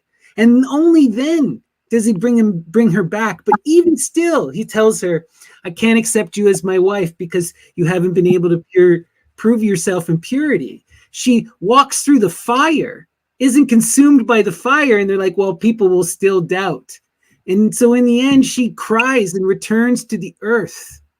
This is in one of the versions. There are many different versions of the Ramayana, but the aspect of this separation of the masculine and the feminine and how they can never be reunited, at least at that time, for the sake of maintaining balance, is such a powerful theme.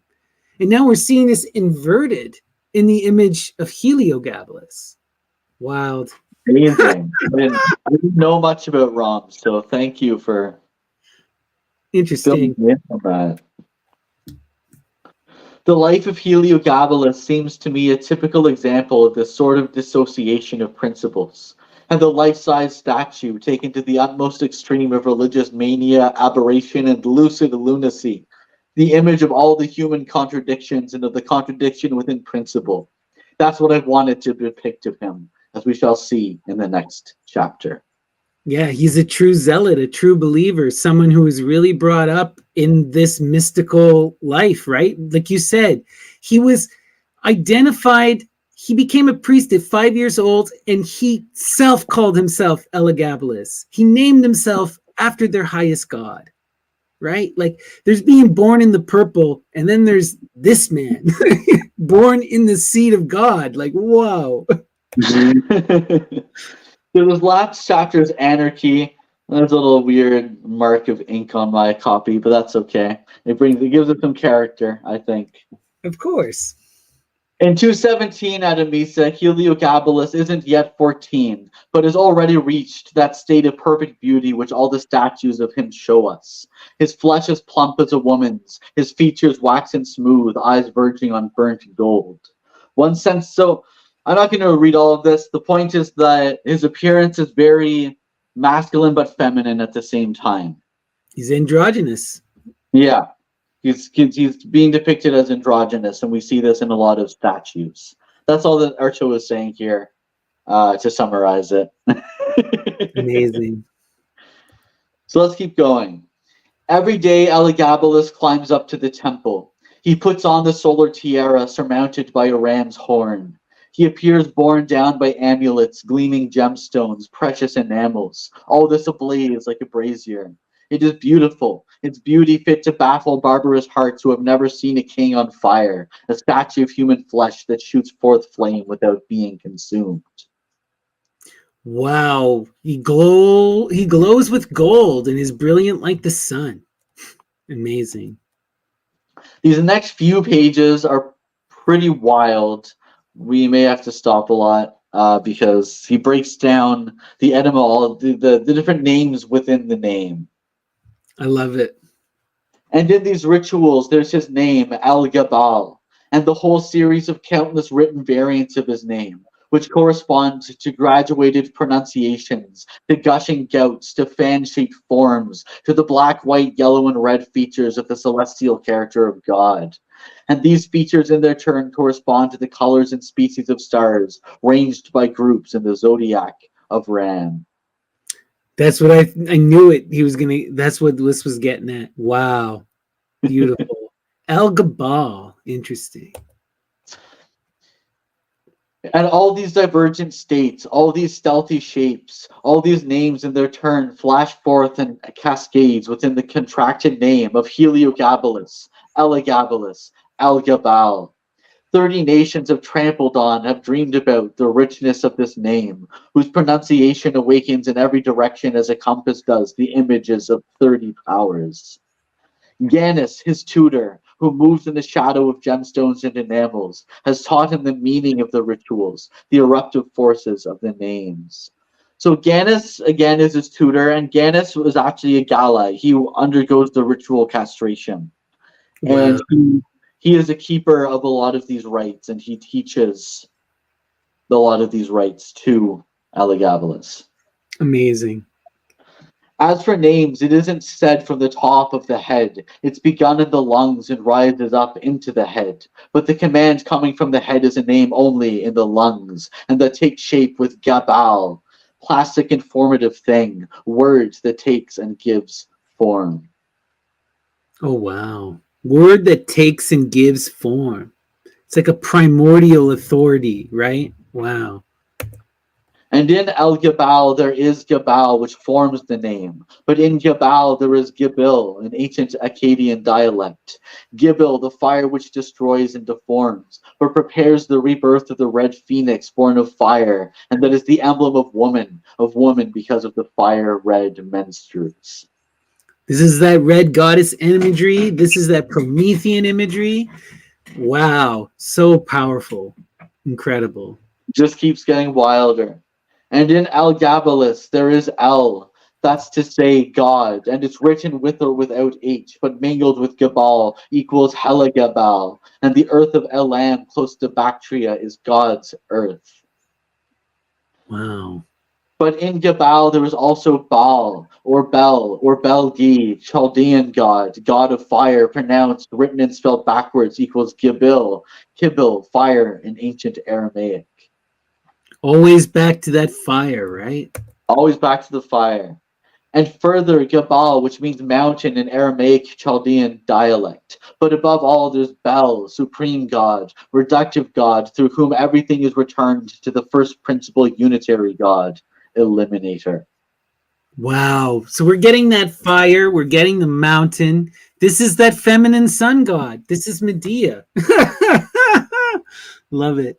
Continue. Heliogabalus gathers unto himself the power of all these names, wherein we can see that the sole thing which first springs to mind, the sun, doesn't arise. It was the Greeks who introduced Helios into the name Heliogabalus and confused it with El, supreme god, god of the mountain summits. For if the sun comes into his name, it's in the manner of a high place, to be identified by a cone, a pointed object, since as a rule every mountain may be depicted by a cone or triangle, and since the sun through his light is at the tip of the created world. So beautiful. And again, connecting to these deep mother goddesses, which were always about building pyramids, building these mountains, these phalluses, drawing down that sun, that fire. This is ancient stuff. Wow. The world above and the world below are reunited in the six-pointed star, Solomon's magical seal, and both end in a point, the visible like the invisible, the created like the increate. This God, the maker and distorter, who contains within him all the names of the gods, all the forms they have taken. Oh, wow. That's so intense. You're combining. They're saying that this God is both the sun. It's the two forms of the sun put together into one. That star is Apollo and Dionysus. United. Amazing. That's crazy. From just wild. It gets even crazier. From Saturn is Wara, the sun, fiery principle, male principle, up to Rhea, Pakriti, the moon, moist and female principle, which remain between the two opposed poles of formal manifestation, the masculine and feminine.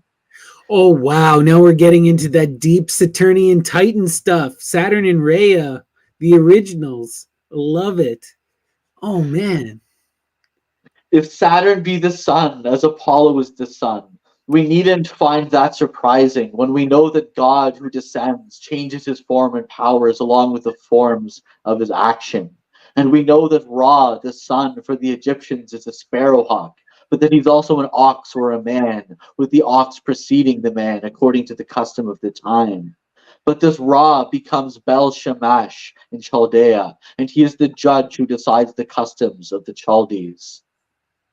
That's so amazing. He recognizes that Saturn is the sun. Just like, oh God, freaking Artaud, man. This must have, he spent like a year reading about this. Even, I could have, like, just this one page I could spend a lifetime reading about, like. Wow. Did he ever know his stuff? My God. Active force of the sun without losing. Apollo, yeah? Apollo, active force of the sun without losing his name, has a shadow double, a sort of sobriquet that remains always affixed to him. Hence he has been called Loxius Apollo, Libistinos Apollo, Delos Apollo, Phoebus Apollo, Phanies Apollo, and Phanies Apollo is Apollo repercussive, double-barreled or twin-seated. Lykias Apollo, Lycophus Apollo, and Lycophus Apollo is Apollo the wolf, who devours all, even the darkness. Holy shit! Oh my God. Okay. I knew you could have a blast at this section because it just gets so wild. Jeez. Okay, God. I'm going to have to get my buddies who are into the Greek to pick apart some of these epithets. I don't recognize all of them. This is the light bringer. Phanies. This one immediately sticks out because Phanies is, right, in the Orphic cosmogony, the primordial creation, the first creation out of the womb, the chaos, right? It's that which is then ripped apart. Wow. And The this fun red Apollo is repercussive, double-barreled, twin-seated. Beautiful. Him and Diana in one form. What were you going to say, though, sorry? I was saying that Fani is a sort of like the bigendered being as well, right? Or Yes. hermaphroditic. Exactly, is hermaphroditic, right? That primordial creation. And the twins, right? Apollo and Diana in one form, or Apollo, Apollo and Artemis. Exactly. Wow. And then this Lycophus Apollo as the wolf. This makes me think of a lot of the North stuff, Ragnarok, devouring of the sun, devours all. Even the darkness. Incredible. All right, and continue. Apollo, just wild. And Apollo, who made of matter, moves in the orbit of matter, is also called Argyrotonus Apollo. And Apollo is sometimes called Smintheus Apollo, and implies excess, extremity, the point of death, the swollen abscess. Finally, there is Pythias Apollo, who as male knows nothing of the female Pythia, and has no connection with the oracles. Here he is Apollo the Stifler, who rules over the serpent Python.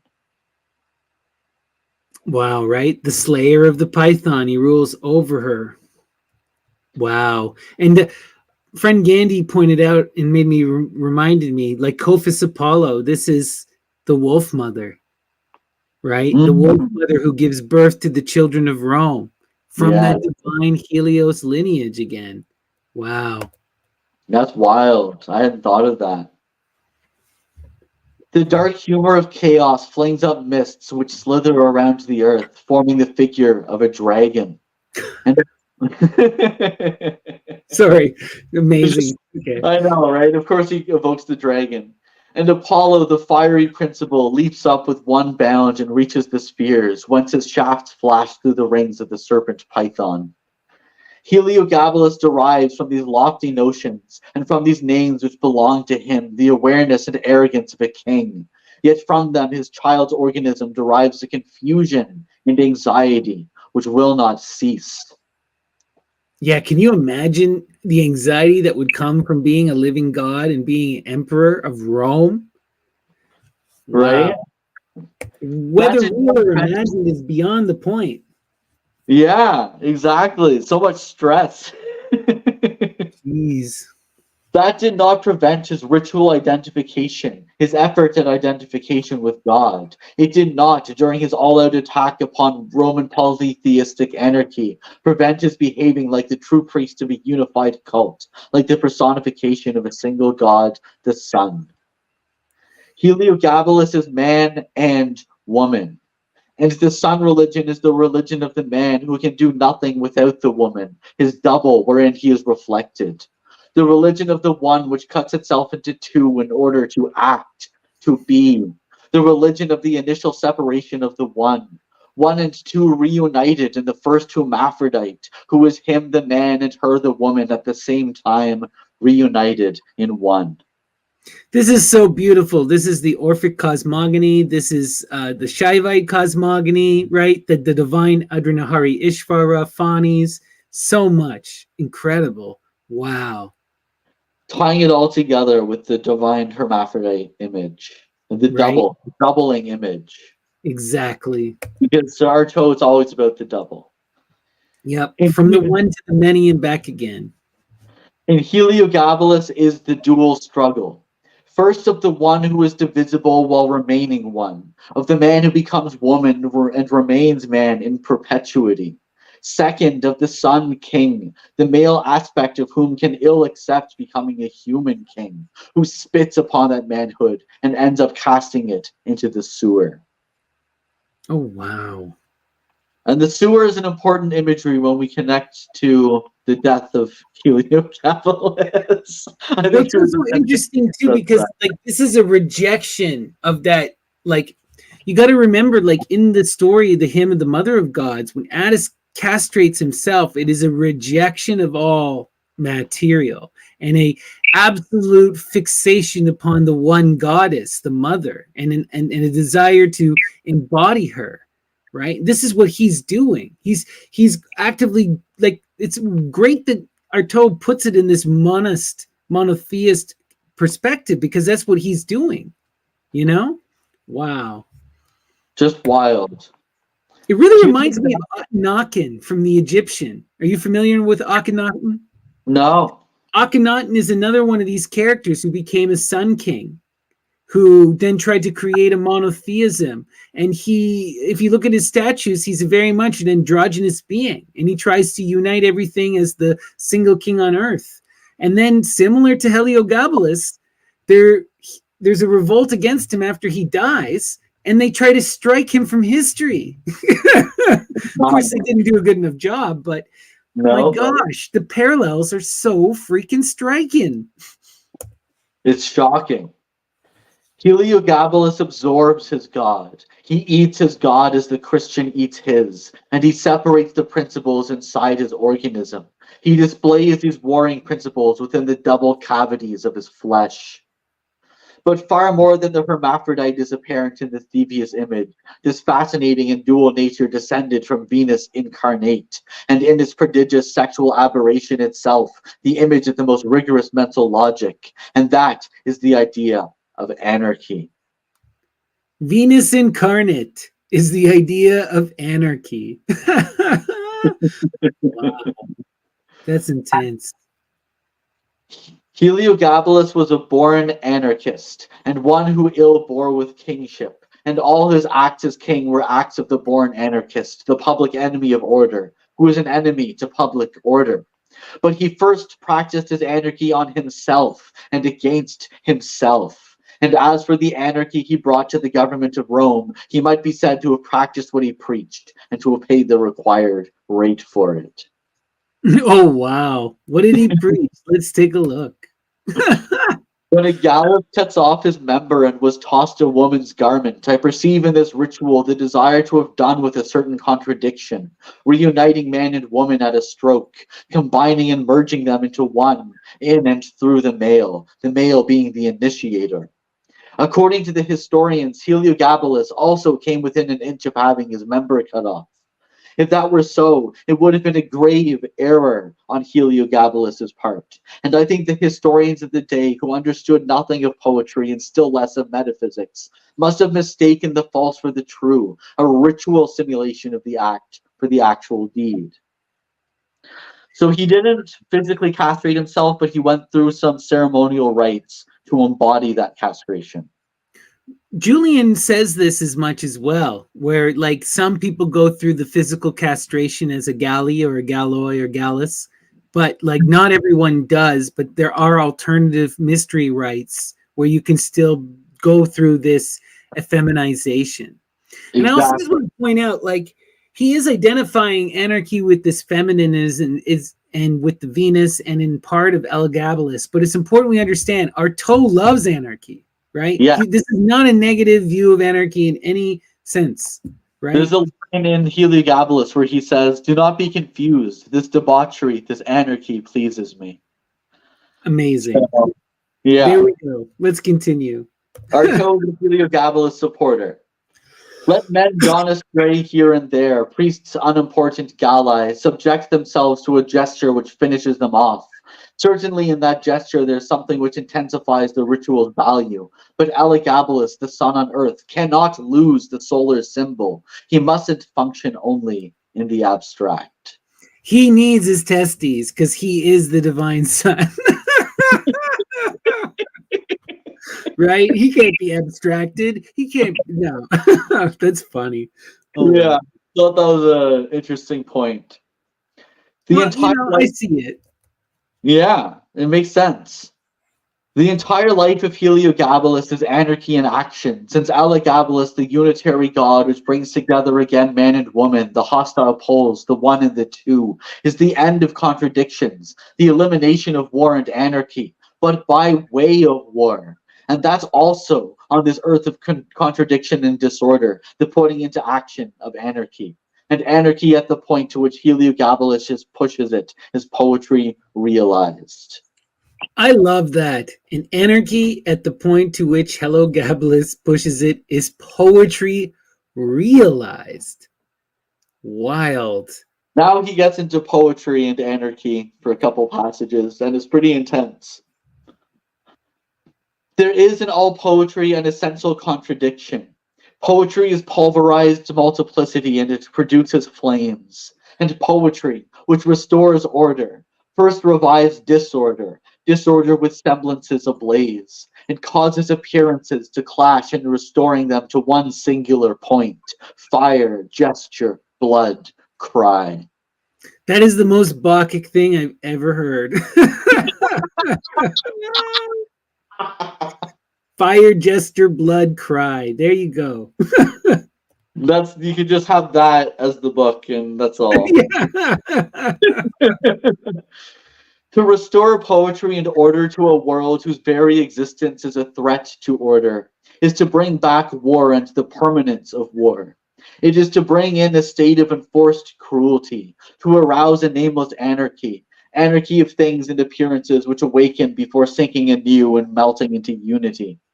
But he who arouses this dangerous anarchy is always its first victim. And Heliogabalus is a diligent anarchist who begins by devouring himself and ends by devouring his excrement. Oh my gosh, he turns into Saturn, eating his own creation, his own filth, and Yeah.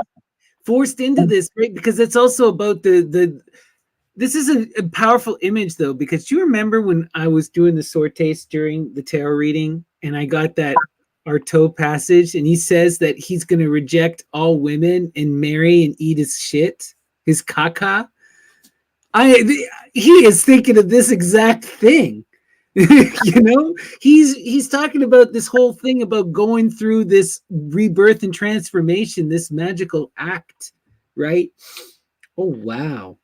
And what's also important is that, as he mentions at the beginning, Heliogabalus dies in the latrines. So this excrement is a literal and a metaphysical image. You know, he's tying in the fictional with the mythological. Right. You know, oh wow, that's crazy. So interesting. And it really makes me think too, like this whole idea about bringing threat to order and bringing in the war, the permanence of war. It's important to think of war though in terms of struggle. Okay, this would really resonate with something like Frank Herbert's Dune, because the whole idea, why are the Fremen celebrated? Because they dance with the worm and they are made better for the dancing. They're transformed by it. Their greatest threat is their greatest, that challenge forces them to become greater. You know, so we need this strife. We need that battle in order to force us to evolve and to change, right? And it's that goddess that brings that, because she is the flow, she is transformation, and she is suffering because she's also the nature, the natural world, right? Exactly. Wow. You know, the cruelty is essential. The cruelty is an inherent part of reality. But like I said in the Theasti talk, it can enslave us or it can liberate us, right? Exactly. Right? You can overcome the suffering and make yourself better for it, right? It forces you to transform and to think outside of the box and to do new things, or you can let it destroy you or stagnate you. Careful. I discern in Heliogabalus a throbbing intelligence which draws an idea from each object and from each encounter with objects. The man who, as he hurls sacred objects into the furnace he's had lit upon the steps of the Temple of Hercules in Rome, howls out, "Only this, yes, only this is worthy of an emperor," who squanders thus a part of not only the royal but of the sacerdotal treasury. The man who enters Rome tightly clasping his arms and the conical stone, the great reproductive phallus, the man who seeks to set above all, higher than all else, this stone as principle, the man who believes in the unity of all things and hauls to Rome not a stone but a sign, a symbol of the unity of all things. The man who tries to unify the gods, who in front of his god has hammered to smithereens the statues of the false gods of Rome, is to me no idolater, but a magus, and being born amid rituals, he partakes of their powers. Incredible, right? The stone phallus, right, with its yoni base, is this unity of principles. It is the representation of the one, and that's what he's all about, trying to break all of this. Wow, that's intense. Crazy. Very intense. I love this. So these next couple parts, I won't read all of them. What's important to note is that on the night of the 15th or 16th of May, 217, Heliogabalus is led out to the soldiers in a procession around the encampment. And we'll jump ahead a few slides here to slide 98. During the procession, they say, "No one laughs, no one protests."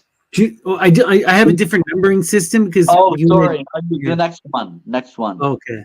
So this one? Next one. There we go. Sorry. Okay. No problem.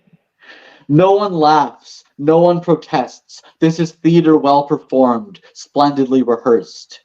And Gannus says, there's a false emperor in Antioch, that Macrinus who's nobody's son, who's taking the purple of Caracalla, and is on the throne of Rome at the cost of Caracalla's own blood. I ask you to restore to Caracalla's son his lawful rights. Young Bassianus Avitus must regain his Bassianid heritage upon the throne of Rome. Through 30 wars you followed Caracalla, who is descended from Septimius Severus. Through new wars you shall follow Heliogabalus Avitus, who is descended from Caracalla. At this applause, explosion of joy, prolonged murmurings is spread to the furthest reaches of the camp. So what's important here is that Heliogabalus is revealed as the son of Caracalla, as the rightful heir to the throne. And this is to embolden the soldiers in a war against Macrinus, who's the current emperor. That's wild, but it's like, wow. Yeah, he becomes this holy son. Really beautiful, profound imagery. So we won't get into the whole war. There's a long account of the battles. What's needless to say is that the battle done and the throne won. The return to Rome called for a brilliant entrance. Not like Septimius Severus, with soldiers armed for war, but in the style of a real sun king, of a monarch who maintains his passing supremacy as by right, who won it in war, yet must make that war be forgotten. Wow. And historians of the time never tire of epithets concerning the coronation festivities, their decorative and peaceful character, their superabundant luxury. It must be said that the coronation of Heliogabalus began at Antioch toward the end of the summer of 217 and ended in Rome the spring of the following year after a winter spent in Nicomedia in Asia. Superabundant luxury. Only a king could have. Crazy. Yeah. Heliogabalus undertook a systematic and joyous demoralization of the Latin mind and consciousness, and he could have pushed the subversion of the Latin world to the limit had he lived long enough to carry it through. No one in any way can deny Heliogabalus the coherence of his ideas, and none can doubt the single-minded obstinacy with which he set about applying them. This emperor, who was 14 when he took the crown, was a mythomane in the literal and concrete sense of the word. That's to say, he saw what myths were and applied them. He applied for the one and perhaps only time in history, real myths. He cast a metaphysical idea at the vortex of poor earthly and Latin effigies nobody believed in anymore, the Latin world less than any other. Wow. He is such a reinvigorating character, right? Reestablishing this whole cult of the mother goddess, which was thought to be lost and forgotten, bringing back this unitary belief in oneness and trying to heal the wounds of separation within himself for all of Rome. Crazy. He is sacrifice. Yeah. Once arrived in Rome, Heliogabalus banishes men from the Senate and replaces them with women. To the Romans, this is anarchy, but for the religion of the menses, which originated the Tyrian purple, and for Heliogabalus, who administers it, is only a simple restoration of balance, a logical return to the law, since it is for woman, the firstborn, the first arrival in the cosmic order, to make the laws. He knew about the Tyrian purple and its use as a drug. And he knew that Heliogabalus is the one who administers it to restore balance, Holy. Wow. What he was talking about. If there was any doubt that Artaud knew the mystery, it should be dispelled in this moment. The next few passages are absolutely wild. They describe the procession upon Rome. Heliogabalus would have arrived in Rome in the spring of 218 after a strange sexual procession, a dazzling explosion of festivities through the Balkans. Now he tears past at breakneck speed in his canvas-covered chariot. Behind him, the 10-ton phallus, which follows the train in a sort of monumental cage, apparently made for a whale or a mammoth. Oh, wow. What a profound image. Him on a chariot pulling this giant black stone phallus. 10-ton phallus. Now he halts, flaunting his riches, displaying all he can in the way of lavish splendors and largesse, and also of strange parades before stupid and awestruck multitudes. Drawn by 300 bulls, enraged and harassed by packs of howling but chained hyenas, the phallus on an immense lowered cart with wheels as wide as elephant thighs, crosses European Turkey, Macedonia, Greece, the Balkans, and modern Austria at the speed of a galloping zebra. Then, on occasion, the music begins. The procession halts. The covers are removed. The phallus is mounted on its pedestal, hoisted by ropes, its tip in the air. And the bands of pederasts sallies forth along with actors, dancing girls, castrated and mummified Galli. Wow. What Bacchic wildness. Right? Crazy. Just intense. For there is a rite of the dead, a rite of sifting through sexes, those objects made from male members, stretched, tanned, blackened at their tips like sticks hardened by fire. The members fixed to the ends of staves like candles impaled on nails, like the spikes of a mace, hung like bells from arches of hammered gold, stuck to enormous plaques like nails on a shield, turn in the fire among the bobbling Galli, which men mounted on stilts twirl into dancing like creatures still alive. So they all have members on sticks that have been burned in the fire, hardened members, and they're twirling them around in a procession. That's so brutal. That's so metal. Wow. And always at the paroxysm, the frenzy, the moment the voices grow hoarse and turn into a falsetto, physiologically feminine, Heliogabalus sporting on his pubis a sort of iron spider, whose legs tear at his skin and draw blood with each extravagant movement of his thighs, dusted with saffron. His member dipped in gold, all gold covered, immovable, rigid, useless, innocuous, arrives wearing the solar tiara, his cloak a jewel encrusted, blazing. Okay, that is the most ridiculous codpiece of all time. It's a giant spider that attacks his legs, and then he's got a giant, rigid, golden phallus? Whoa. Yeah. He's making a statement here. The eyes dusted with saffron. You know, I don't know if your codpiece is making your legs bleed. Unless you're a masochist, which I guess he was. Yeah, it's all about inflicting the violence on yourself as an embodiment of the violence right. of the world, right? So crazy. His entrance has the quality of a dance, a marvelously executed dance step, although Heliogabalus himself was no dancer. A silence, and then the flames rise. The orgy, a harsh orgy, resumes. Heliogabalus draws the cries, orchestrates the genetic and calcined ardor, the ardor of death, the fetal rite. Wow. Orchestrates and draws the cries, the orgy and the feudal rite. So wild. And he's doing the dance. This makes me think of Salome, for those who know about that. Wow. Heliogabalus enters Rome one morning in March 218 at dawn to coincide almost exactly with the Ides of March. And he enters it backwards. In front of him is the phallus, drawn by 300 bare-breasted girls who precede the 300 bulls, now torpid and tranquil after being given a very powerful soporific during the hours before dawn. So I just want to point out that the Ides of March, this is when they would have the festival to the Mother Goddess in Rome, right? Mm-hmm. We talked about that. I wonder if they planned that, probably. Almost certainly they planned that because that's when all the galley would be out chopping off their bits, so. Exactly.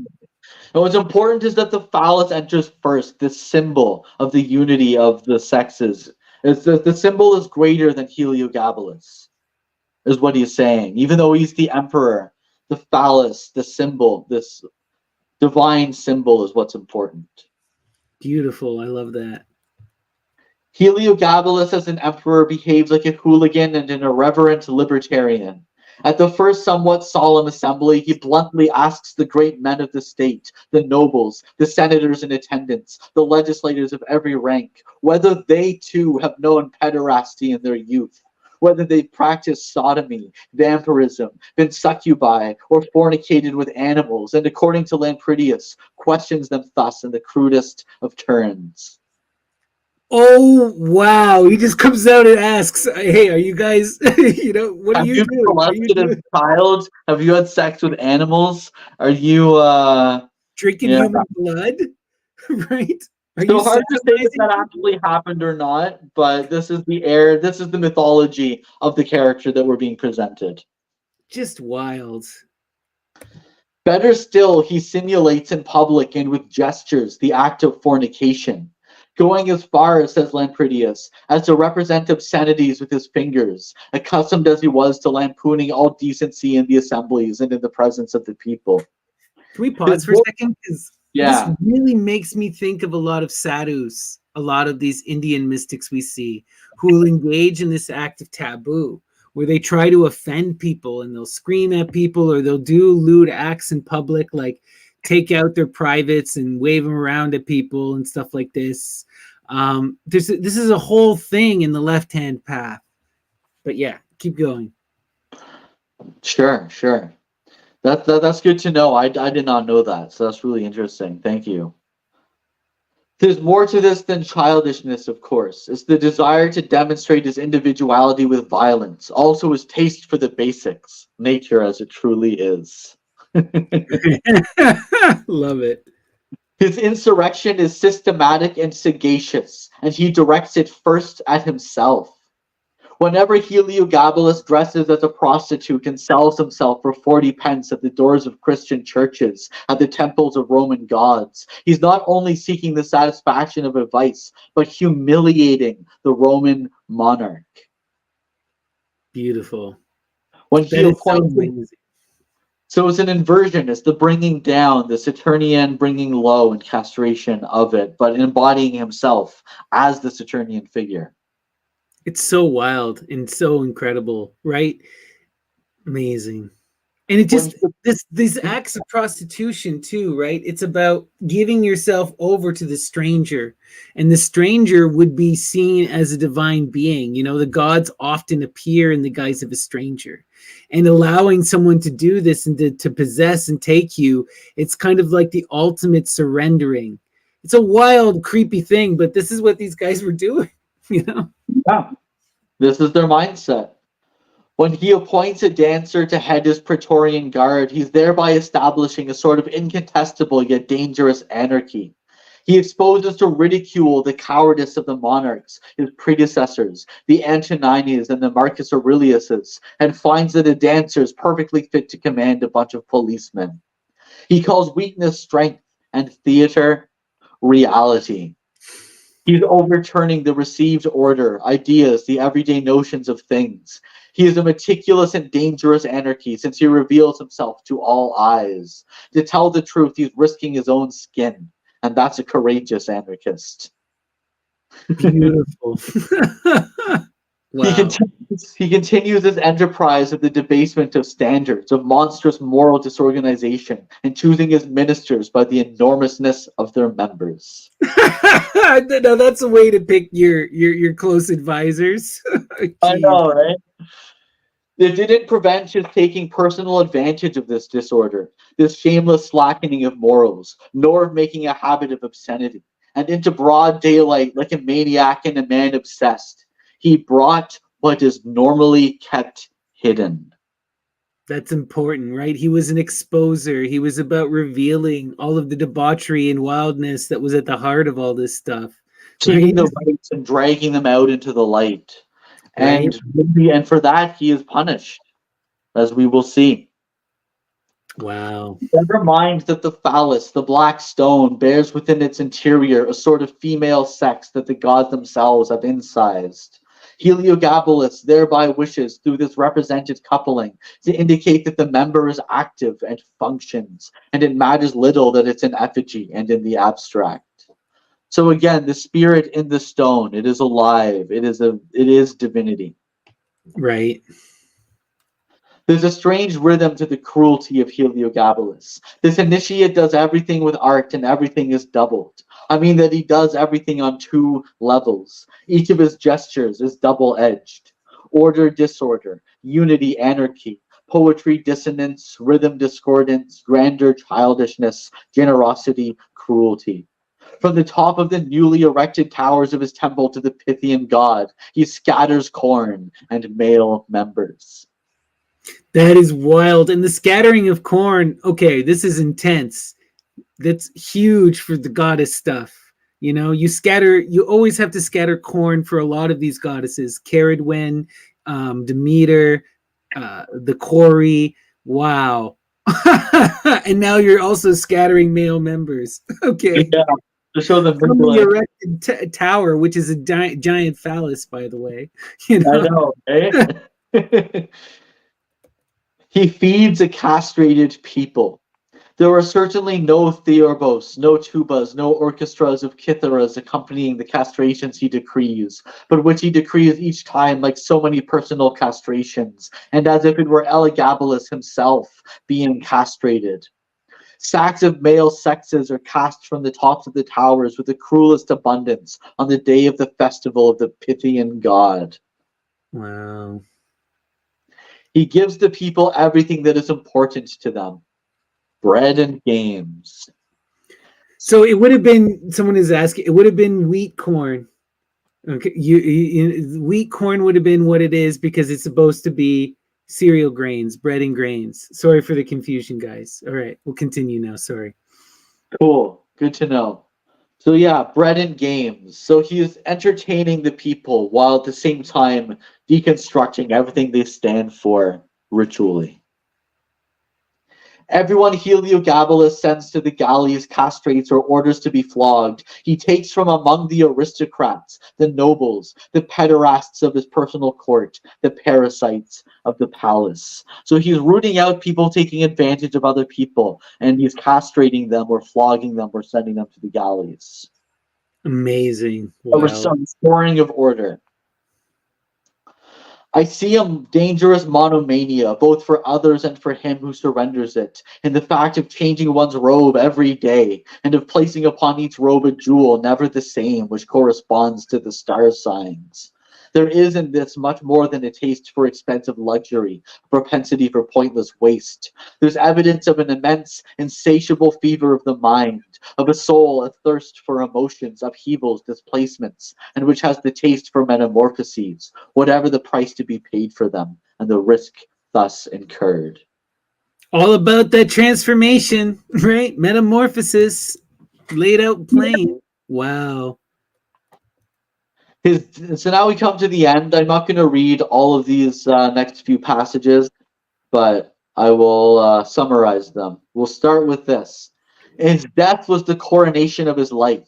And if from the Roman point of view it was fitting, it was also fitting from the point of view of Heliogabalus. Heliogabalus died the ignominious death of a rebel, but of one who died for his ideas. So what happens is he tries to assassinate a relative, and the armed guards catch him.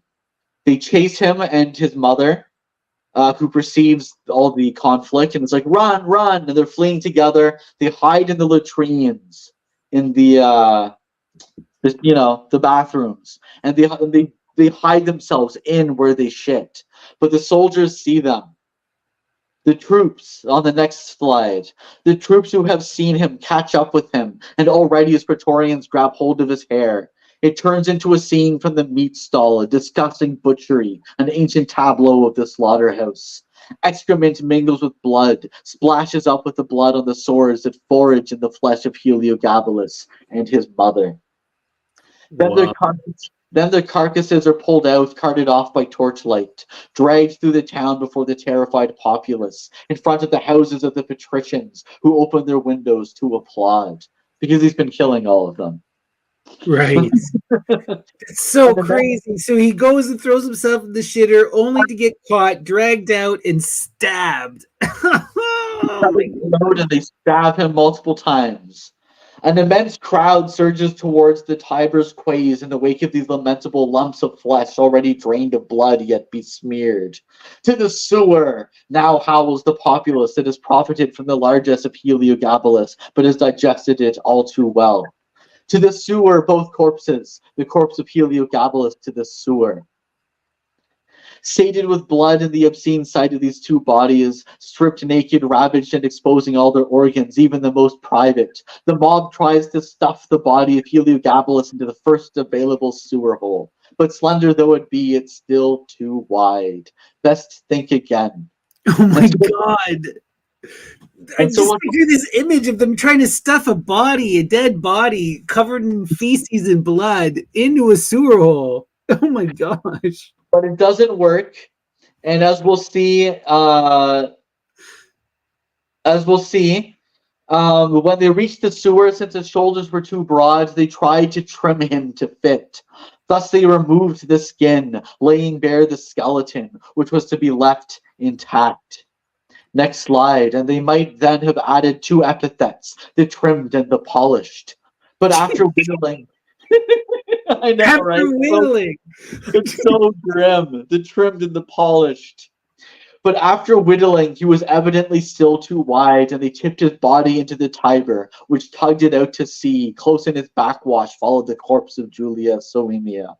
Thus ended Heliogabalus, without inscription and without tomb, but with atrocious funeral rites. He died a coward, yet in a state of open rebellion, and such a life crowned by such a death needs, I think, no conclusion. Holy, wow. What a crazy life that guy lived, Heliogabalus. I know, just wild.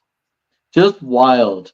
So this is just a little funny afterthought that I might just add for people who are interested. We're getting pretty late here, so I'll cut it short. In a letter to his friend Jean Paulin, Artaud was responding to his friend's question after reading a copy of the book in a letter to Artaud of 28th of May 1934, where Paulin asks, "Is it true, and do you care whether it's true? What I mean is whether the part of the book that deals, of course, with truth is strictly and inflexibly true or not. That's what I really want to know." And next we have Artaud's letter to him, where he says, "Dear friend, with boredom, I notice that you understand me less and less." Oh wow! What a way to address a friend. Such a jerk. "And from my side of things, I no longer understand your reactions. Supreme truth. I'm looking only for that. But when someone starts to talk to me about what is true, I always ask myself what kind of truth they're talking about. And I ask myself to what extent the idea that you can have some kind of delimited objective truth hides another truth, which obstinately eludes all capture, all limits, all localization, and finally eludes what is called the real. So that's what I wanted to say to you. And while your letter irritated me and made me say to myself, whether it's true or not shouldn't matter to him as long as it's beautiful, and as long as you can find in this book the idea of the true and the superior real, I'll tell you anyway. The dates are true. All of the historical events are true in their origins and interpreted with many invented details. I intended that the esoteric truths are true in their spirit, while they're often and intentionally falsified in their form." Yeah, he's creating a mythopoetic image, right? Something that is both historical and magical, right? And he channeled Heliogabalus. He drew him in and became him to produce this. Wow. Exactly.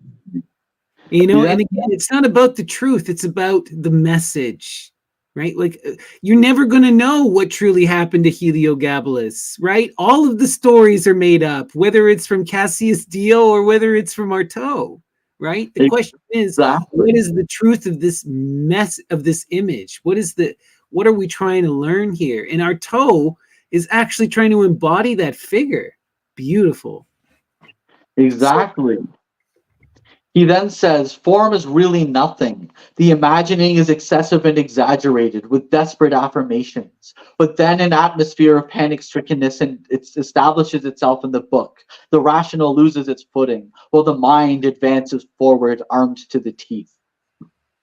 In the end, a kind of desperate sincerity underpins the book, even in my apparent deformation of the truth, which happens rarely in really being a deformation. I'm not going to say anything more to you, but I'm simply astonished that when you were confronted with a book written with my heart in the skin of my entrails, you dare, to ask me if it's true. oh wow. I believe you can either feel it or not. I'm going to have to tell you that for the past 3 weeks, I've been overwhelmed by demonstrations of authentic enthusiasm. Whether he's true or not, the figure of Heliogabalus is alive right through to his depths, I believe. Whether those depths are those of the historical figure Heliogabalus or those of a figure who is myself. You've liked books of mine which are less alive, less accomplished, less complete, and I don't understand why this particular book, in which I think I've been able to incorporate myself, even with my deficiencies and my excesses, as well as with the qualities I may possess, provokes your resistance. That's all I have to say about the letter. But I just thought it was funny to include. We only have a few letters surviving from this period, and they're all in this edition of Heliogabalus. I just wanted to kind of point out, like, Artaud was like a genius, but he was also kind of blunt. A little, he didn't have tolerance for people who don't understand the truth, and kind of was. Don't understand what he's trying to get at, right? They're like, No one's perfect. It's like yeah. the Big Lebowski. You're not wrong, Walter. You're just an asshole. right. It also just makes me think like the guy totally misunderstood what Artaud was doing, and that's what really frustrates. You're my close friend. We've been collaborators. You've read my books. You should understand that it's true in the essence of my soul. Exactly. And who are you to question my soul? Like, fucking Artaud is such a firebrand, I know, it's wild. Such fiery passion. He's a little bit too fiery sometimes, as we'll see that. We do have a question here who's asking, what period was this book written in? What was the dates? Do you know offhand? Yeah, so he wrote the book in 1933 over the course of about a year, and it was published in I think April 1934. Amazing. Wow. This was such a wild ride, Graham. Thank you. I'm so glad we went through it and we did it proper justice, giving it such a deep, deep exploration. Thanks for coming along with me for the journey. Right? It's such a wild journey. Now that we've gone through it, what's your takeaway? What do you want the audience to know, and what is your perspective of Heliogabalus? So again, this is the importance of the double with Artaud of theater and reality. Theater is a product of reality. We perform everything. Every moment of our existence is a performance. But without life itself, that performance could not exist. And Heliogabalus was an embodiment of this dualism, this taking the magicality of life and theater and turning it into action, performance. And Artaud sees himself as Heliogabalus. Right? Artaud is truly a magician. He's truly on this alchemical path and in trying to embody the duality of forms within himself, the theater and his double, right? He is trying to be that intersexed divine being, right? Like Heliogabalus. And he is trying to go through this death and rebirth and to achieve some sort of symbolic ionic form that will transcend time and space, right? Like, it's beautiful, beautiful stuff. It's very beautiful. And for context, shortly after this, in 1935, he stages the only true theater of cruelty production, called the Cenci. And after that is when he departs to Mexico, to Ireland, and then has his spiritual awakening. He has a spiritual experience, but also a mental degradation. And then he's brought to the through his death and rebirth trial. He forces himself to have this experience so that he can become this, Artaud de Momo, like in that other book we were reading, right? Exactly. such an incredible character and such a true magician.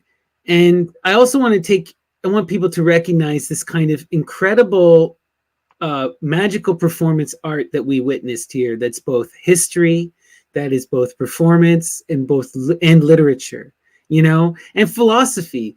It's a real interesting piece that's born out of a deeply magical perspective, and it's kind of a quintessential book for this series and what we're looking for. It really is. When I first discovered this book, I knew that one day I would get to rant about it, and it would make sense to people.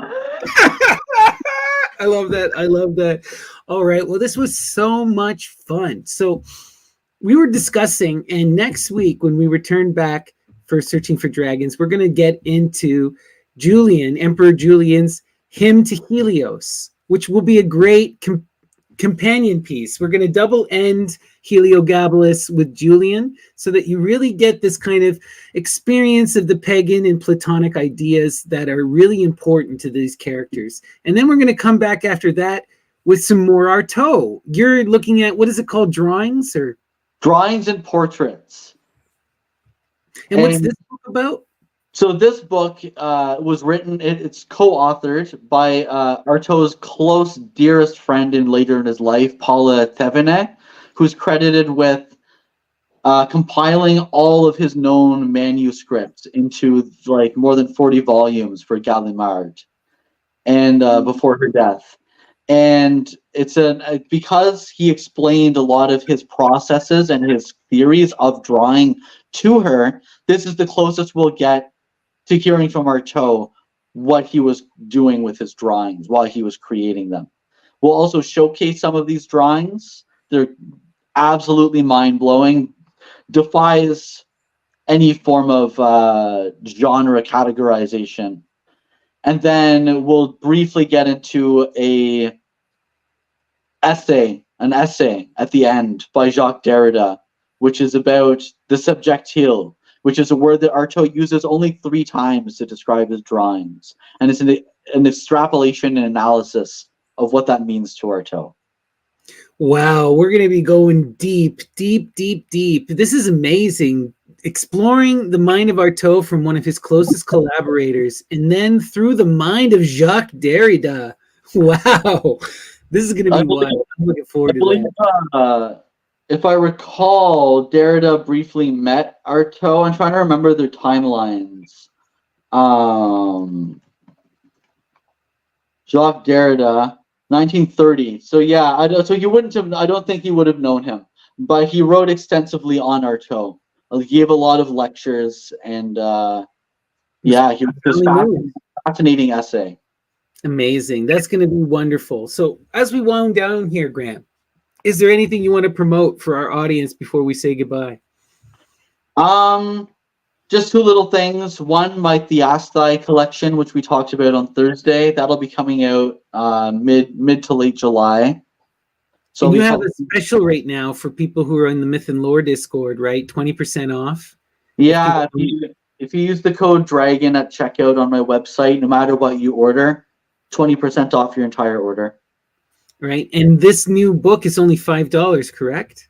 It is. It is $5. Just short and sweet. And I'm overseeing I'm helping bring to fruition a collaborative project with some folks from the Discord into a cut-up poetry art collection. I'm so excited for this. This is going to be fun.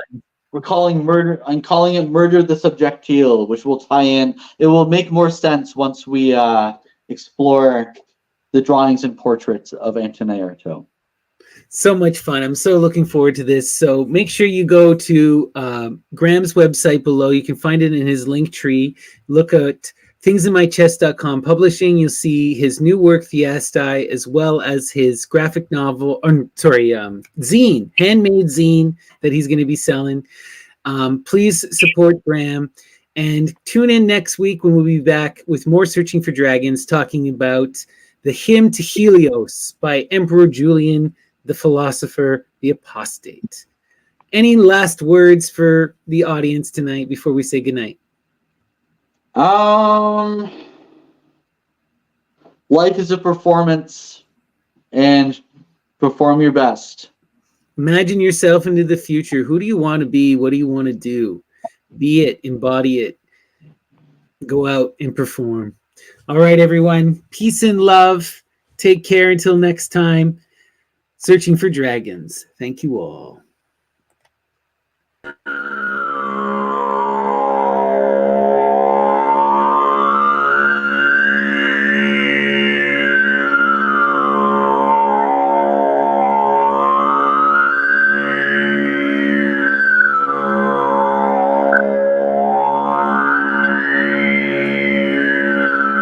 And I wondered who his master could be, and I pressed my eye eagerly to the grave. And I wondered who his master could be, and I pressed my eye eagerly to the grave. And I wondered who his master could be, and I pressed my eye eagerly to the grave. And I wondered who his master could be, and I pressed my eye eagerly to the grave. And I wondered who his master could be, and I pressed my eye eagerly to the grave. And I wondered who his master could be, and I pressed my eye eagerly to the grave.